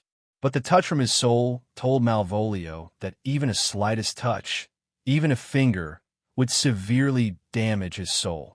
Hey, who's tougher here? The ring of flames expanded, more tentacles stretched out, and now he had nowhere to stand. Appearing in the last corner of the room, untouched by the flames, he waved his hands repeatedly and shouted loudly, Stop it! You're going too far." Mr. Borgin, who had already fallen asleep, propped up his head with his hand, helplessly listening to the crackling sounds coming from next door, along with occasional vibrations. Bang! The dust from the ceiling fell, landing right on his head. Creak! A sound came, and suddenly he had a foreboding feeling. Crack! Boom! The bed beneath him collapsed. Mr. Borgin, furious, quickly grabbed the wand from the bedside table and waved it. The bed was repaired. At least there were no more disturbances. He comforted himself inwardly. Finally, he could have a good night's sleep, and because there were no more soul tremors. So, in order to enjoy the rare tranquility, he stayed in bed a little longer. That's why Mr. Borgin woke up a bit later than usual the next day. When he opened the shop, there was already an impatient customer outside. I'm sorry, we're opening a bit late today," he said, opening the door and bending down. "Please come in, sir." But he looked at the person's face. Why does it seem familiar? Mr. Borgin pondered for a while, but couldn't remember where he had seen such a person. However, like the last time he saw Mr. Percival, this customer was also unabashed, even more arrogant. With a hint of crimson in his eyes, Malvolio scanned the merchandise in the shop disdainfully. "May I ask what you need, sir?" Facing the respectful Bach, he remained arrogantly, "Crystals, I need all those crystals and the techniques to make them." Bach lowered his head, his unseen face changing. "I don't understand what you're saying. I have many crystals here. I'm talking about the crystals that can protect the soul." Malvolio rudely interrupted him. "I know you have many, and I know how to make them. Hand them over, or I'll tear your soul out, grind out all your secrets bit by bit." He lowered his head, threatening in Bach's ear. He now belonged to a combination of soul and vitality. If someone could cut open his body, they would find it empty, without the usual human organs. So his resistance to magic would be very weak. Basically, any magic could affect his soul. As someone pursuing strength, although few could attack him with magic, he wouldn't allow such a weakness to appear on him. To compensate, he urgently needed the protective power of crystals. Suddenly, a hand slapped on his shoulder. "Calm down, Malvolio." Tewell helplessly restrained his actions. Mr. Bach hasn't said he disagrees. Early on, he hadn't seen his figure. Tewell realized something was wrong. Luckily, Bach opened the door late. Otherwise, the newly bought house wouldn't be able to continue staying. Mr. Percival, Borgin swallowed his saliva. There really are no more crystals. The production difficulty is too high. What you took away is the last one. Tewell didn't speak, but searched in his pocket. Wait, Bach quickly held Tewell's hand, smiled wryly. Production takes time, 1 month. After 1 month, I'll give you one for free. How about this? After a month, I'll return the house to you. As for the money for buying the house, let it be the money for buying the crystals, but I want to get at least one within a week. You won't cheat me, right? Tewell withdrew his hand, friendly patting Bach's shoulder. This kind of crystal requires high skills, and alchemists need to deeply study the soul. Currently, only Bach can produce it, so spending a little more money doesn't matter. Just like making friends with Davies and Bance, befriending useful people always brings him some help. Borgin's eyes lit up. The money from the house is not small. Even if it's exchanged for 5 crystals, he still profits. How could I cheat you? By then, you'll definitely get a crystal, and at the end of the month, there will be an extra 3 crystals. Satisfied, Tewell nodded, pulling Malvolio, who had a nonchalant expression, away. Before leaving, he glared fiercely at Borgin. With his hands behind his back, he opened 5 fingers. In the following week, except for occasional visits home, Tewell spent his time studying some items in Diagon Alley. Crowns, magic stones, and rings with resurrection stones. These were all precious items renowned in the magical world, and any one of them sold could improve the Weasley family situation. However, in his eyes, the research value was more important than mere money. But after a week of research with Malvolio, they still couldn't figure anything out. First, the crown. Tewell once again attempted to place the crown on his head. Fairy tales are all lies. 10 minutes later, he angrily threw the crown onto the table again, caught by Malvolio opposite him. If this crown were really useful, my original form wouldn't have chosen to be made into a Horcrux, he scoffed. With your brain, even if the treasure were made into a Horcrux, there's nothing surprising, Tewell retorted. Given Voldemort's temperament, if he really turned a crown with special magical effects into a Horcrux. Hey, don't confuse us. Malvolio threw the crown in front of Tewell. That's what Tom Riddle did. What does it have to do with me, Malvolio? Tewell gave him a speechless look and explored the restored crown. Time had not left a trace on it. After the soul fragments inside disappeared, the crown was as dazzling as it was 1,000 years ago. Of course, he didn't know if it was like this 1,000 years ago. The inscription under the crown was clearly visible. Exceptional wisdom is humanity's greatest wealth. To be blunt, every Ravenclaw student knows this motto, but the problem is he still doesn't know how to use it. If we can't figure it out, let it be. Malvolio picked up the magic stone and played with it in his hand. It's better to study this stone, at least the magic power on it is real. He took the small iron spoon placed on the table and carefully placed the magic stone on one end of the spoon. Tewell couldn't help but laugh. Then you figure out something, but in the end, you can't even drive the life force inside. Malvolio's face turned red, imitating Tewell. He threw the magic stone onto the table, knocking it beside the crown. It was this action that a small strand of life force connected to the crown, emitting a faint magical fluctuation. This fluctuation was as subtle as a spring breeze, but Tewell and Malvolio were not ordinary wizards. They immediately focused their attention on the crown. It's absorbing life force, but there's still no magic feedback. After observing for a while, Malvolio frowned. In fact, not only was there no magical feedback from the crown, even the absorbed life force seemed to disappear, as if the influx of life force was an illusion. The crown remained the same. This also counts as a slight change. Much better than the previous cluelessness, Tewell said. I remember the crown was also placed together with a magic stone before. Why is there such a change now? Then you have to ask yourself, what did you just do? Malvolio was stunned for a moment, recalling his actions just now. I just simply drove the life force inside the magic stone, like when I shaped the body, except this time it wasn't for absorption. So, does that mean the crown is also absorbing life force and then resurrecting? is the soul of Ravenclaw resting inside. Tewell was frightened by his own speculation. Malvolio also realized this problem, but as the only wizard known to have made a Horcrux, he immediately denied the possibility. If there really were a soul inside, then my previous deceased brother wouldn't be unaware. And the feeling of staying in a Horcrux, you may not know, it's like completely controlling this thing. Every inch of it can be perceived by me. There are no blind spots. Tewell snapped back to reality, knowing he had been foolish just now. The crown couldn't possibly be Ravenclaw's Horcrux, or else he would have discovered it long ago. And from his encounter with Helga, the founders wouldn't stoop to using such a lowly method to seek immortality. But I certainly don't know what a Horcrux feels like, and I don't want to know either. He stood up with irritation. He swept the things on the table into his wallet, of course, carefully placing the crown and magic stone into a separate bag.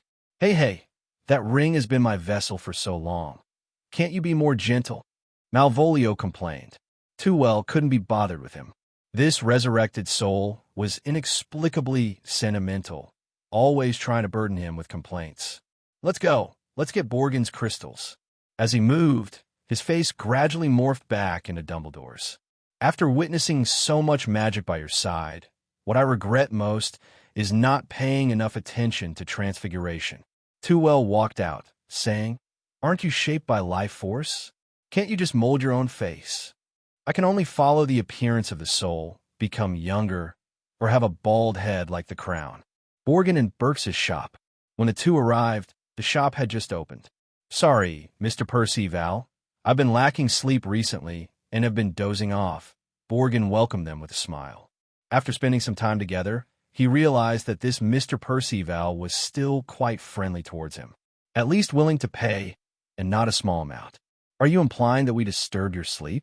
Following behind Tewell, Malvolio glared at him impolitely. Well, this Mr. Malvolio wasn't very friendly. What happened before was our fault. I didn't expect protective magic to weaken because of the walls. Tewell smiled apologetically at Borgin. I didn't mean to blame you. Borgin bowed gratefully. Regarding your commission, I've completed it. He agilely went to the counter and pulled out a small bag from inside. Here are 2 crystals for you to inspect. Before Tewell could reach out, Malvolio snatched them first, pouring the 2 sparkling crystals into his hands. Not bad. Feeling the protective power of the crystals, Malvolio squinted happily. Just the protective ability is a bit lacking. He immediately began muttering with Borgin. As for Tewell, he was looking with interest at the black cabinet in front of him. If he wasn't mistaken, this was a disappearing cabinet that had gradually fallen out of use in the wizarding world. By using a specific spell, it opened a passage connecting 2 locations. But because it was too easily damaged, and with the prevalence of apparition, disappearing cabinets were now rarely seen by wizards. Tewell didn't understand the principle of the disappearing cabinet, just like he didn't understand why Harry Potter would appear inside it. Is this a broken disappearing cabinet? He pointed at the cabinet and asked. Of course, Borgin immediately stopped arguing with Malvolio and looked up, shouting loudly. We don't even know where the other matching cabinet went. Feeling the increasingly rapid breathing inside, Tewell smirked and knocked twice. It's quite interesting. Do you sell it? He recalled the plot of the movie and instantly understood why Harry appeared here. Borgin was surprised, mouth gaping, but luckily Malvolio helped him articulate. What are you buying this thing for? It's not safe, and it's not convenient. Just for the moment, Tewell shrugged. If Mr. Borgin finds another one, even if it's broken, I'm willing to buy it. I'll keep an eye out for you. Borgin agreed without hesitation. Squeak. As they chatted, a handsome blonde man pushed open the door and walked in, followed by his son. I didn't expect Mr. Borgin's business to be so good today, Lucius Malfoy remarked lightly, casting a brief glance at the 2 of them. However, his eyes narrowed slightly when he saw Malvolio. Tewell wasn't worried, though. According to Malvolio, Lucius hadn't recognized him since after 1972. At that time, Lucius looked drastically different from his youth, with no hair left. So Lucius was just curious about Malvolio's demeanor and withdrew his gaze upon seeing him. Lucius almost called him my lord, seeing his back. He felt relieved in his heart.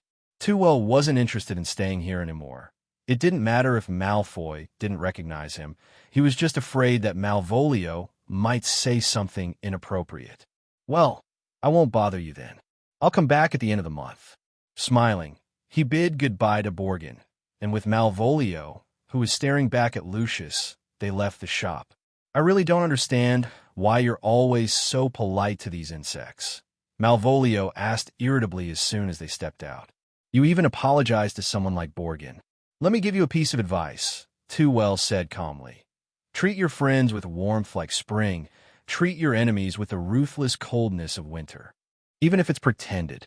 Malvolio was momentarily stunned, showing a pensive expression. So, am I a friend or an enemy? Let's call you a friend for now, Tewell said casually as they walked through Nocturne Alley. Depends on what you do in the future. Dark wizards always had to work harder than mere white ones. Even now in the early morning, the relatively narrow alley was crowded with early risers or overnight wizards. However, Tewell, dressed brightly, stood out among them. Even Malvolio looked more like a surviving wizard here. As a friend, let me remind you, we're being watched, Malvolio said angrily, glaring at an old witch who stared back at him. They appeared a week ago, Tewell said nonchalantly as he smiled at the old witch. Isn't that right, madam? The old witch's stiff eyes twitched slightly, and she lowered her head silently, no longer following them. How come I didn't know? Malvolio sneered openly, looking around without any pretense. Do you really think that cat's meow was accidental? Or have you ever seen a stray cat living in Nocturne Alley? Tewell asked pointedly. Malvolio suddenly realized, so it was the magic I used to adapt my body that attracted them. They strolled around for a while, the place gradually becoming deserted. No shops, no pedestrians, except for those three shady figures. Instead of leaving, they became more conspicuous, realizing their target was aware of them. It seems your kindness isn't effective, Malvolio quipped. Then I'll rely on you to be ruthless, Tewell said. Before Malvolio could respond, Tewell's figure vanished instantly from the spot. And in that moment of Malvolio's astonishment, three figures wearing tattered hoods suddenly operated around him, surrounding him with wands pointed at him. Hand over all your belongings, or you can let us find them on your corpse, the hooded man in front of him said coldly. It was only then that Malvolio came to his senses, looking angrily at the roof of a nearby building. You bastard, you actually left these little lackeys to me? The three dark wizards stared blankly in that direction, where no one was present, before realizing that the lackeys were referring to them. They angrily shouted, Avada Kedavra, 3 times. A blinding green light flashed, and when they looked again, there was no trace of Malvolio in the spot. Just as they were puzzled, the ground suddenly flipped, and 3 large pythons emerged, swallowing them whole. After a series of crashing sounds and screams, the pythons transformed back into the ground, revealing 3 bodies soaked in blood, their skeletons almost completely shattered and contorted beyond recognition. Tewell and Malvolio reappear beside them, Tewell looking disgusted at the scene. You're really gross, he remarked. It's what happens without wands. Malvolio shrugged indifferently. We needed to deal with them quickly without making too much noise. This was the most convenient way. Tewell scrutinized one of the bodies, the relatively intact one. This person's bones are much harder than normal. Is he a half-breed? Some magical creatures could reproduce with humans, producing offspring with characteristics of both species, like Hagrid. No. Malvolio glanced and instantly understood what was going on. This is a werewolf. Their bone density, apart from their hair, is the most distinguishing feature when they're not transformed. Tewell nodded in understanding. Compared to old wizards like Dumbledore and Voldemort, his lack of miscellaneous experiences was his biggest gap. Even given time, he could recognize that this was a werewolf, but not as quickly as Malvolio. He waved his wand, cleaning up the bodies. It was normal for a few dark wizards to disappear without a trace in Nocturne Alley. Seeing Tewell's contemplative expression, Malvolio asked curiously, What's up? Are you thinking of saving these werewolves? Tewell shook his head. I'm just thinking about what kind of task to give you. So you're just realizing now the value of resurrecting me? Malvolio scoffed. I originally intended for you to find Voldemort, but now your task is to deal with these dark wizards. Ah, Malvolio chuckled. You might as well have me become an Auror. Tewell looked at him in surprise.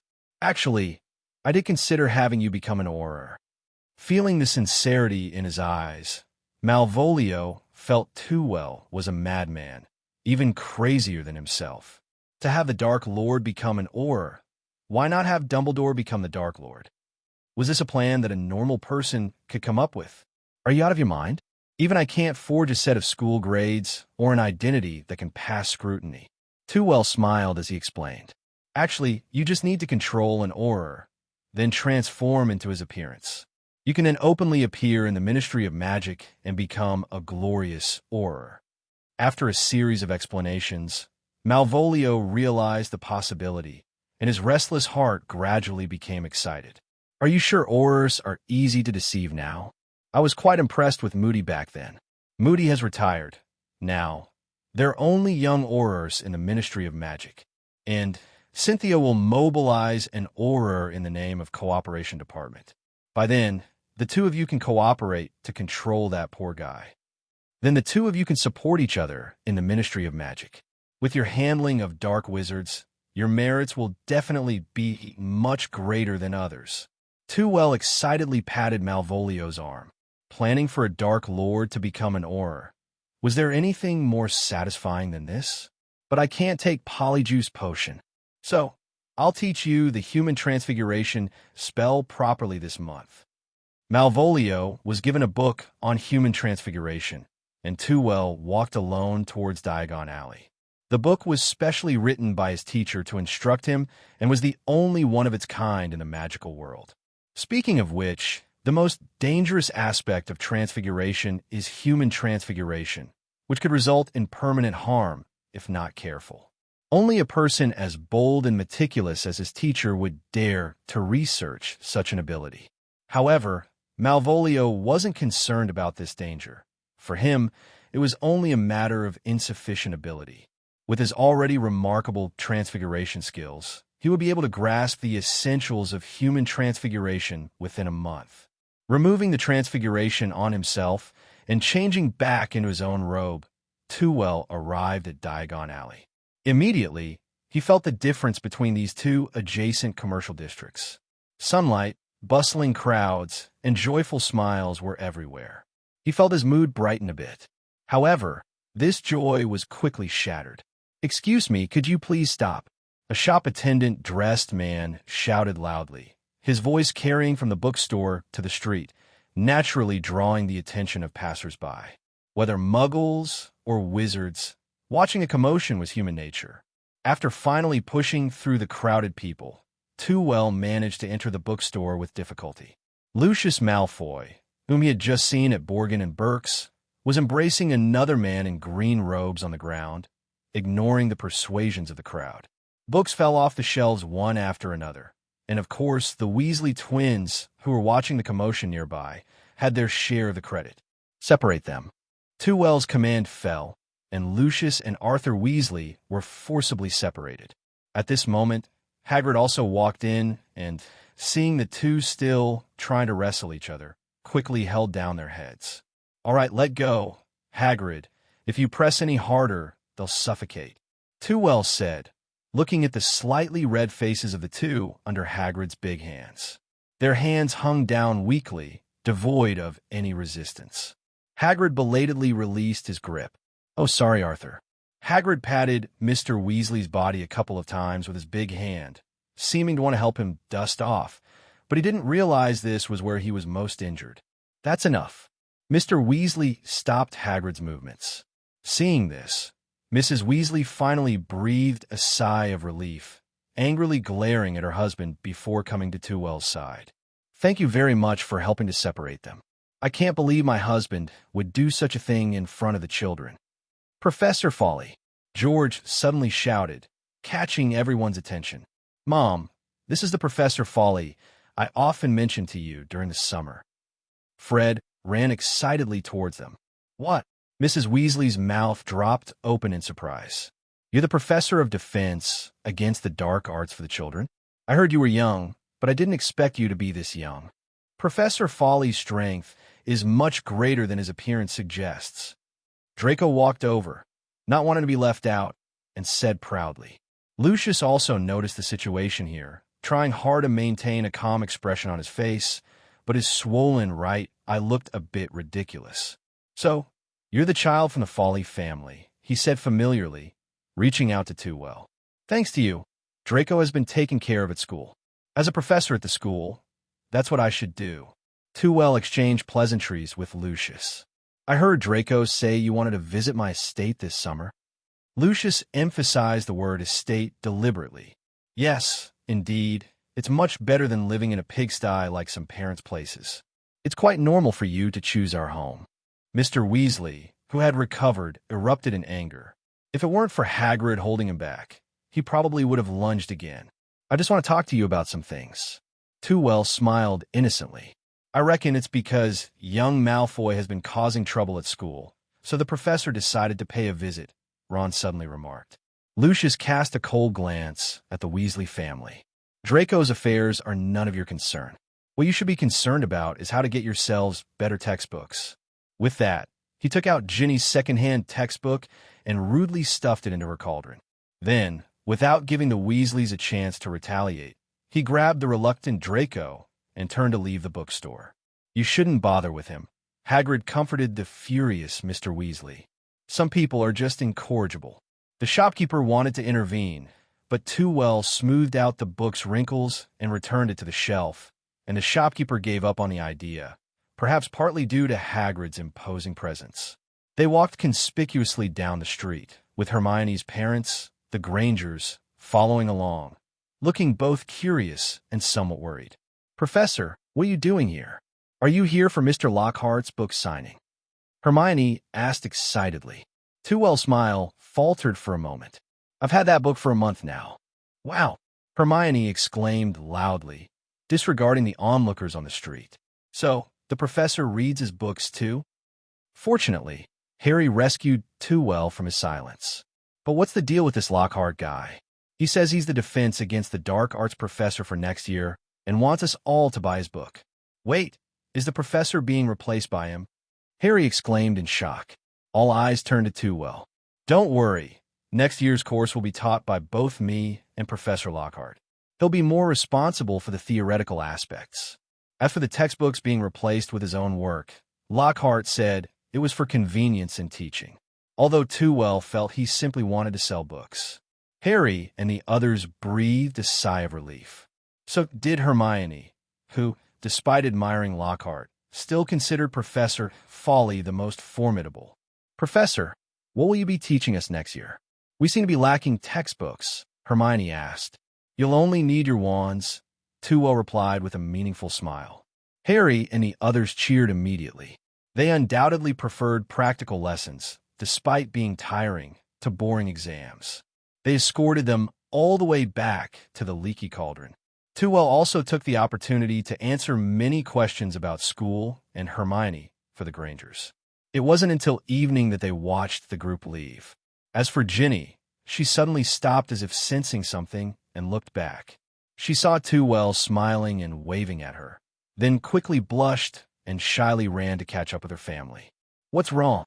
Mrs. Weasley asked with concern. Nothing, just a bit curious about that young professor, Ginny replied, her face turning red. Professor Fawley is very kind, Harry said with a smile. You can ask him anything if you have any questions. Ginny's face flushed even redder, instantly forgetting her earlier gaze with Tewell. Malvolio spent a week observing the aura known as John DeLacy. It wasn't until he fully learned his behavioral patterns.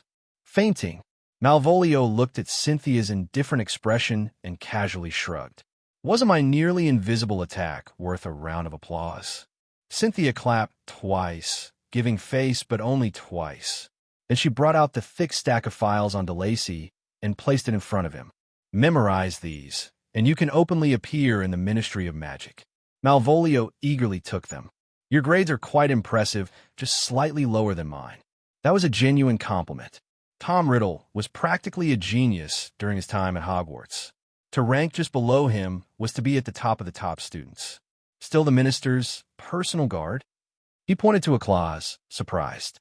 Fudge must have plenty of surveillance on him. Only occasionally. Competent aurors have the opportunity to become Fudge's protectors. Cynthia replied quickly. And I've tested it. As long as you don't use powerful dark magic or attempt to erode his soul, you won't be detected. Malvolio made a clicking sound with his mouth as he continued to flip through the files in his hand. Now I understand why Tewell holds you in such high regard. Just from this week of contact, I know you're more capable than any of my Death Eaters. Cynthia's face finally showed a hint of shyness. Take your time here. Remember, be at the Ministry sharp on September 1st, or you'll attract suspicion. With that said, she disappeared on the spot. Malvolio casually finished going through the materials and naturally memorized them. Well, I'm John DeLacy now. As he spoke, his body and appearance began to change, becoming robust, with his hair turning into short grayish-white locks. Just a bit slower, he grumbled discontentedly. Soon, September 1st, a Monday, the first day of work arrived. Malvolio timed it perfectly, appearing promptly in the ministry's main hall. It was a magnificent hall. The floor was polished to a shine, made of dark wood, while the peacock blue ceiling was adorned with glittering golden symbols. Employees of the ministry, or visitors, appeared here from time to time. Malvolio calmly adjusted his clothes, strode through the crowd, and entered the ministry's elevator. DeLacy, a burly black man, greeted. Finished up the Cooperation Division's work. Kingsley Shacklebolt. Malvolio recognized this Auror at a glance. He was also the most senior Auror currently in the Auror office. He nodded lightly, following DeLacy's habit. Yes, Miss Cynthia successfully led us to capture that batch of international smugglers. He greeted acquaintances in the elevator, quickly arriving on the second floor. The Auror office. It wasn't as fancy as outsiders might imagine. In fact, it was just a series of small cubicles, each adorned with the Auror's personal items. Back at his workstation, Malvolio glanced at the top. Unlike others, Single DeLacy didn't have family photos plastered around. Instead, it was mostly wanted posters of dark wizards.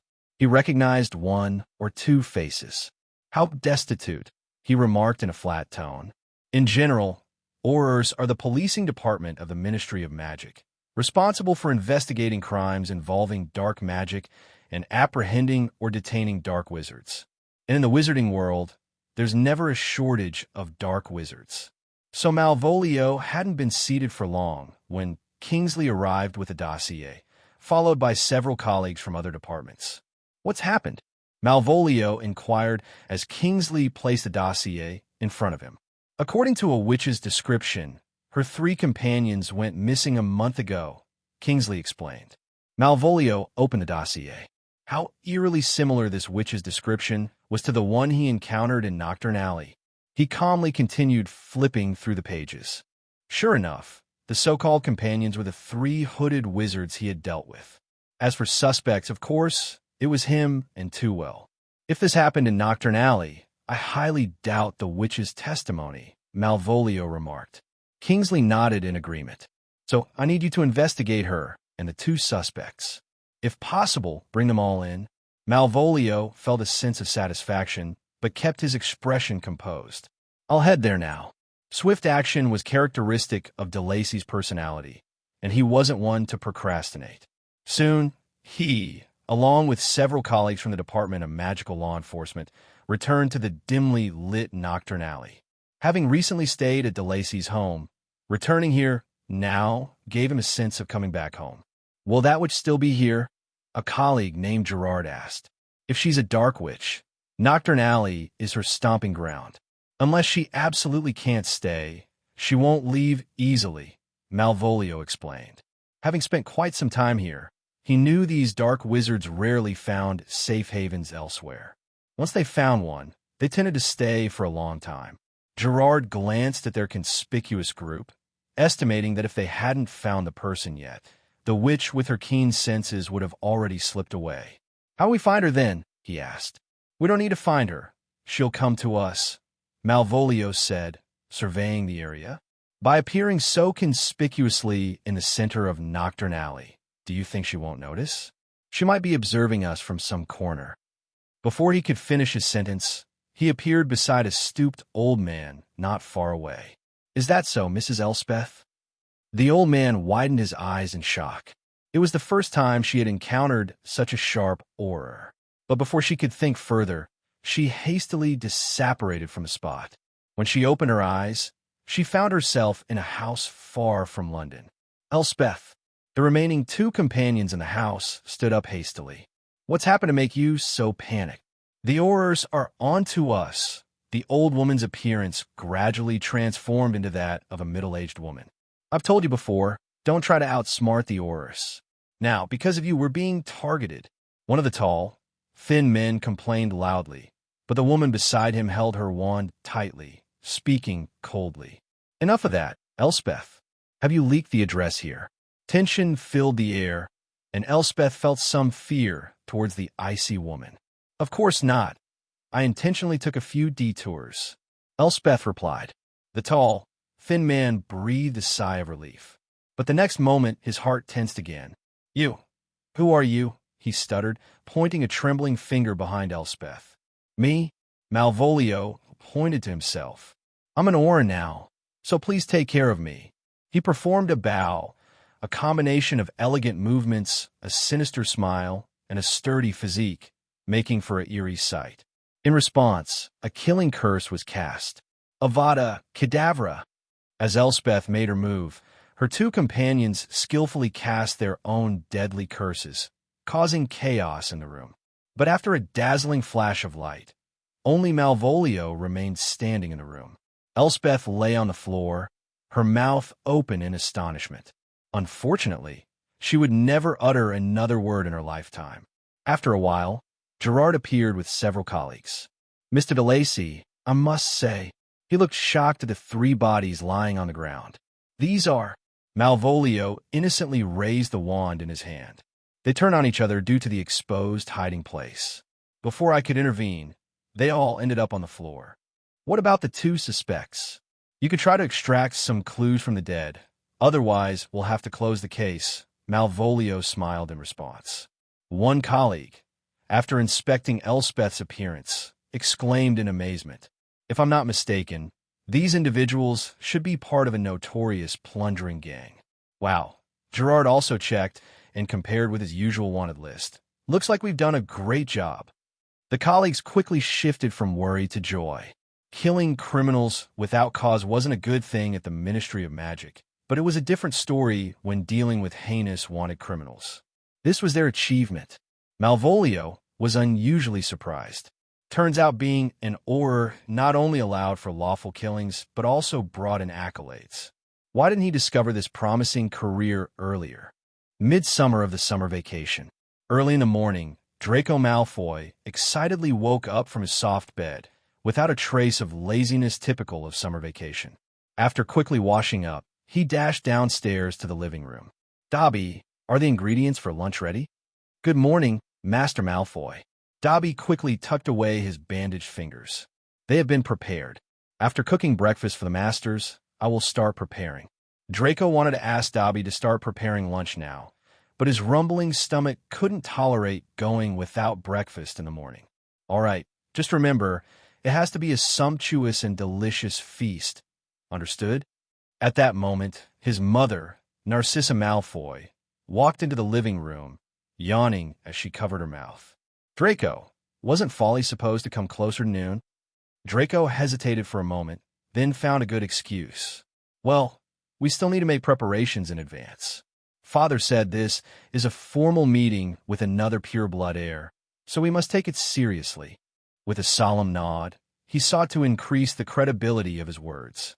"But the problem is," Narcissa pointed to his lower body, "your zipper isn't done up properly." Draco looked down, quickly turned to fix the zipper, and when he turned back, his face was already flushed. Narcissa sat down at the table and patted the seat beside her. "Don't be nervous. Come, Tell me about this, Professor Fawley. Speaking of it, since that minister, few members of the Fawley family have appeared in public. The Minister of Magic? Draco obediently sat down, curious. Did any of Professor's relatives also hold such positions? Yes, in terms of relations, that minister was actually his grandfather, but because of his passive opposition to Grindelwald, he was replaced after only 10 years in office.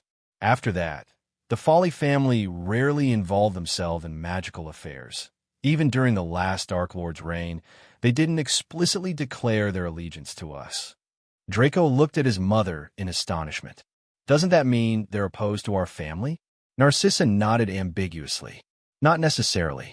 I think after that minister stepped down, out of resentment, he forbade the descendants of the family from meddling in such matters. Or maybe it's because they hold a grudge against pure-blood wizards, so they maintain neutrality? Draco guessed optimistically. But regardless of which one it is, the Dark Lord has disappeared. Lucius entered the living room, solemnly reminding the two. As they chatted, it gradually approached noon, and under Draco's urging, Dobby had already prepared lunch, waiting only for Fawley's arrival. Just as Draco finished checking his attire for the 4th time, Lucius suddenly spoke up. Fawley is already outside. Draco, bring him in. The Malfoy manor was quite large, so Fawley apparat only to the gate outside the estate. There was still a long way to go from the gate to the house. So when Draco jogged over, he was slightly out of breath as he spoke. Professor, he wiped his forehead but spoke politely. Let me escort you in. Thank you. Fawley nodded with a smile. To accommodate Draco's return journey, he deliberately slowed his pace. How's the summer homework going? Well, Draco immediately remembered his untouched backpack. It's quite difficult. I've only completed about half. Fawley saw through his little scheme at a glance, but didn't expose it, only smiling slightly. In fact, in his understanding, Draco didn't know a very cruel fact. Professors never really check summer homework seriously. After showing concern for the students' well-being, Fawley saw the Malfoy couple standing in front of the house from a distance. Walking briskly, Fawley approached Lucius as if meeting him for the first time, warmly shaking his hand. Thank you for having us. This was what one would call noble etiquette, something Fawley had practiced in his childhood.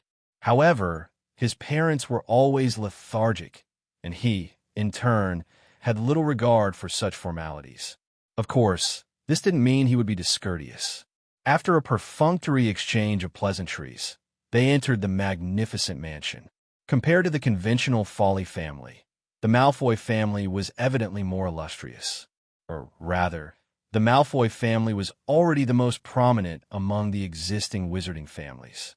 Fawley didn't know how, but he found himself at the dining table, just going through the motions as a guest, passively accepting the host's goodwill. As they mingled over drinks, the conversation flowed endlessly. I seldom see your parents in the wizarding world. What do they usually do? Lucius inquired curiously. Fawley's parents spent more time in the Muggle world than at home, let alone in the wizarding world. They, enjoy traveling around. Even I rarely see them, he replied euphemistically. Narcissa, somewhat envious, remarked, I wish I had the time and mindset for that, but unfortunately, there's too much family business. Fawley was tempted to ask what kind of business a typical pureblood family had. In his opinion, with house elves to take care of everything and no job, what could they possibly be busy with? Even Mrs. Weasley, who was always busy, had enough free time to knit and read books on weekdays. However, this question was a bit out of line, so he suppressed his curiosity. By the way, I'm curious, why did you choose to teach at Hogwarts, and specifically a subject like defense against the dark arts? Lucius asked, finally voicing the question that had puzzled him for 2 months. The curse on this subject had existed since his school days, and for decades, no professor had been able to break the curse of a 1-year tenure. Such a dangerous position was generally sought after by those seeking excitement or with ulterior motives. People like him, heads of pure-blood families, would never touch it. For learning, the greatest wizards in the world are at Hogwarts, and being around them allows you to learn a lot. Fawley wasn't exactly lying. His mastery of transfiguration continued to improve, thanks to Dumbledore's inspiration. As for the Chamber of Secrets, Philosopher's Stone, Horcruxes, and the like, they were just additional discoveries. Even though they had been on opposing sides before, Lucius had to admit that Dumbledore's strength was unmatched in the world. Then you must have had many conversations with Dumbledore. Indeed, quite a few. Having to endure the old man's lectures every week, wasn't that a lot? What do you usually talk about? Fawley raised an eyebrow, pretending to be casual. A lot, really. Transfiguration, powerful spells, classroom tricks, and the possibility of Voldemort's return. Clang! What's wrong? Though unseen, Fawley was certain that his smile was dazzling right now. Lucius calmly set his knife and fork aside. Dobby, fetch me another set of cutlery, please, he requested. Of course, Master Malfoy. Dobby, who was serving the dishes, responded promptly. Once the house elf brought the new cutlery, Lucius asked with a slightly trembling voice, "So, have you made any progress?" His emotions were complex at this moment. Once on the most loyal servants, well, maybe not that loyal, but certainly one of the most trusted underlings of the Dark Lord. Yet Lucius found himself unsure how to face the prospect of the Dark Lord's possible return. On one hand, he eagerly anticipated it, hoping for Voldemort's resurgence to lead the Death Eaters once more in conquering the magical world, thus restoring the Malfoy family's former glory. On the other hand, he felt a twinge of fear. 12 years ago, it was his betrayal of the Dark Lord's trust that allowed him to escape judgment. And more critically, he recently passed off something of significant importance entrusted to him by Voldemort as a mere nuisance, giving it to the Weasley family's youngest daughter. If Voldemort returned, Lucius knew he would likely be the first to face punishment. Thus, his inner turmoil was profound. Watching Lucius's conflicted expression, Tewell joked, "Progress? Oh, there's been plenty. I've mastered Dumbledore's signature transfiguration, even managing to integrate powerful magic into it. And as for magic, the headmaster showed me a thing or two, including the ancient fire of Fawkes, which can burn continuously unless intentionally extinguished. He's also quite adept at some classroom tricks, through clever designs he can make." Regarding Voldemort, Lucius interjected suddenly. Narcissa and Draco both halted their utensils, staring at him with widened eyes. Apologies, Lucius acknowledged his rudeness, but he still desired an answer to his question. "But you must admit, Voldemort's matters are more pressing." Observing this, Tewell dropped his teasing smile, displaying a serious expression for the first time in this setting. Dumbledore believes that Voldemort has not truly perished. Rather, he's been seeking a chance to return. Meaning, he will return to the magical realm sooner or later, be it now or in a decade. But return he shall. Lucius remained stoic, though his hands gripped the cutlery tightly.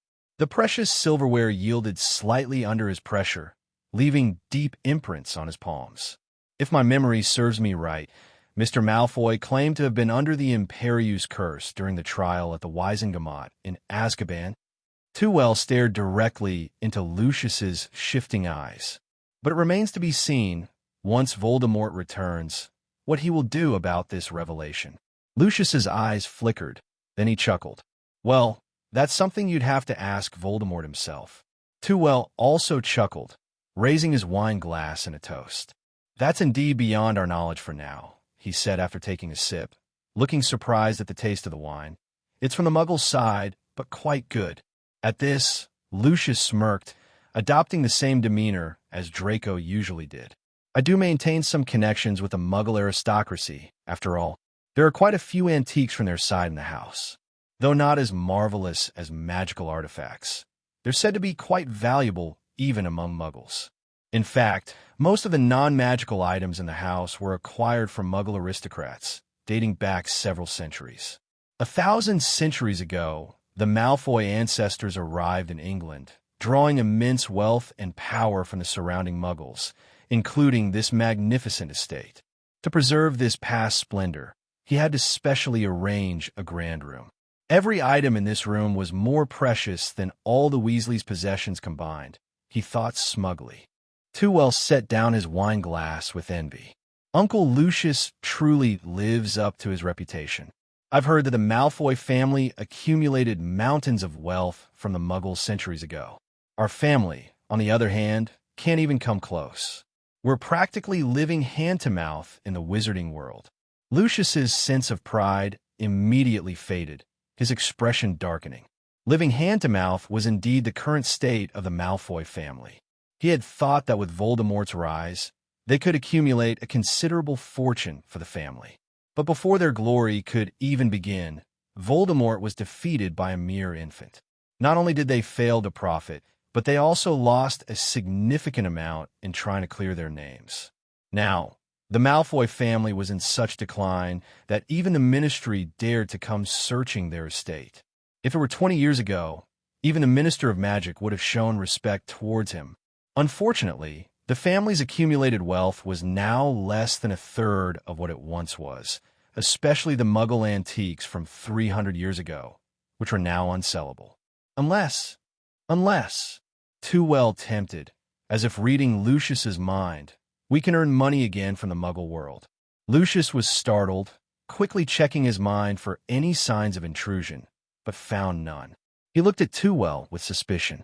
Would the International Confederation of Wizards allow you to do that? Then let them disallow it. How could they? Suddenly, Dobby appeared before them, trembling. Master, the people from the Ministry are here again. Damn it! Lucius slammed down his cutlery in annoyance. Them again. Narcissa frowned. Who else could it be? This is the third search this month. Lucius took a deep breath before forcing a relaxed smile onto his face. Bring them in, Dobby. Then, he turned to Tewell. I apologize for you having to witness this. I understand. Tewell reluctantly tore his gaze away from the dessert Dobby made as he followed the Malfoy party to the door. Before long, a group of people strode in briskly. The leader was none other than the current Minister of Magic, Cornelius Oswald Fudge. But Tewell's attention was on the woman behind him, Cynthia. Half a year had passed, and she was still wearing the same dark red coat, but the innocence had long faded from her face. Stepping in high heels, her movements were swift and decisive. Among the group, she was even more commanding than the sneering Malfoy behind her. Her eyes scanned the four people standing at the door before she turned to exchange pleasantries with Fudge and Lucius. Oh, let me introduce you. Fudge stepped aside slightly, revealing Cynthia's figure. This is Cynthia Vasica, Barty Crouch's trusted assistant at the International Magical Cooperation Bureau. The International Magical Cooperation Bureau? Lucius frowned deeply. What brings you to my house? Cynthia approached expressionlessly, her voice cool. We've been investigating a shipment of dark artifacts that entered the country recently. We've heard that Malfoy Manor has quite a collection, so we decided to pay a visit. Lucius chuckled coldly, appraising her with a glance. It's quite a stretch, coming up with so many titles just for a search of my house. What about Weasley? What's his excuse? Because we have evidence that you've been hiding a lot of shady stuff in your house. Mr. Weasley, standing at the end of the line, exclaimed loudly. We all know there's nothing in your house, Lucius. This is just a routine check, and we'll leave once it's done, Fudge said somewhat awkwardly. On one hand was the Ministry's job, and on the other hand was the Ministry's benefactor. Neither side wanted any delays. Lucius coldly scrutinized the group from the Ministry before stepping aside to open the door before Fudge could speak again. However, this exposed Tewell to everyone's view. Who's this? Fudge said in surprise. Tewell Fawley, Tewell said, extending his hand in a friendly gesture from the Fawley family. Oh, right. Fudge shook his hand, realization dawning. Hector Fawley was yours? My grandfather. Well, your grandfather's accomplishments, were greatly admired by me, he hesitated. Tewell and Fudge didn't chat for long. After all, they had official business to attend to, and Tewell was a guest to the Malfoy family. So, Tewell left the estate with a meaningful glance at Lucius, leaving behind Draco's reluctant gaze.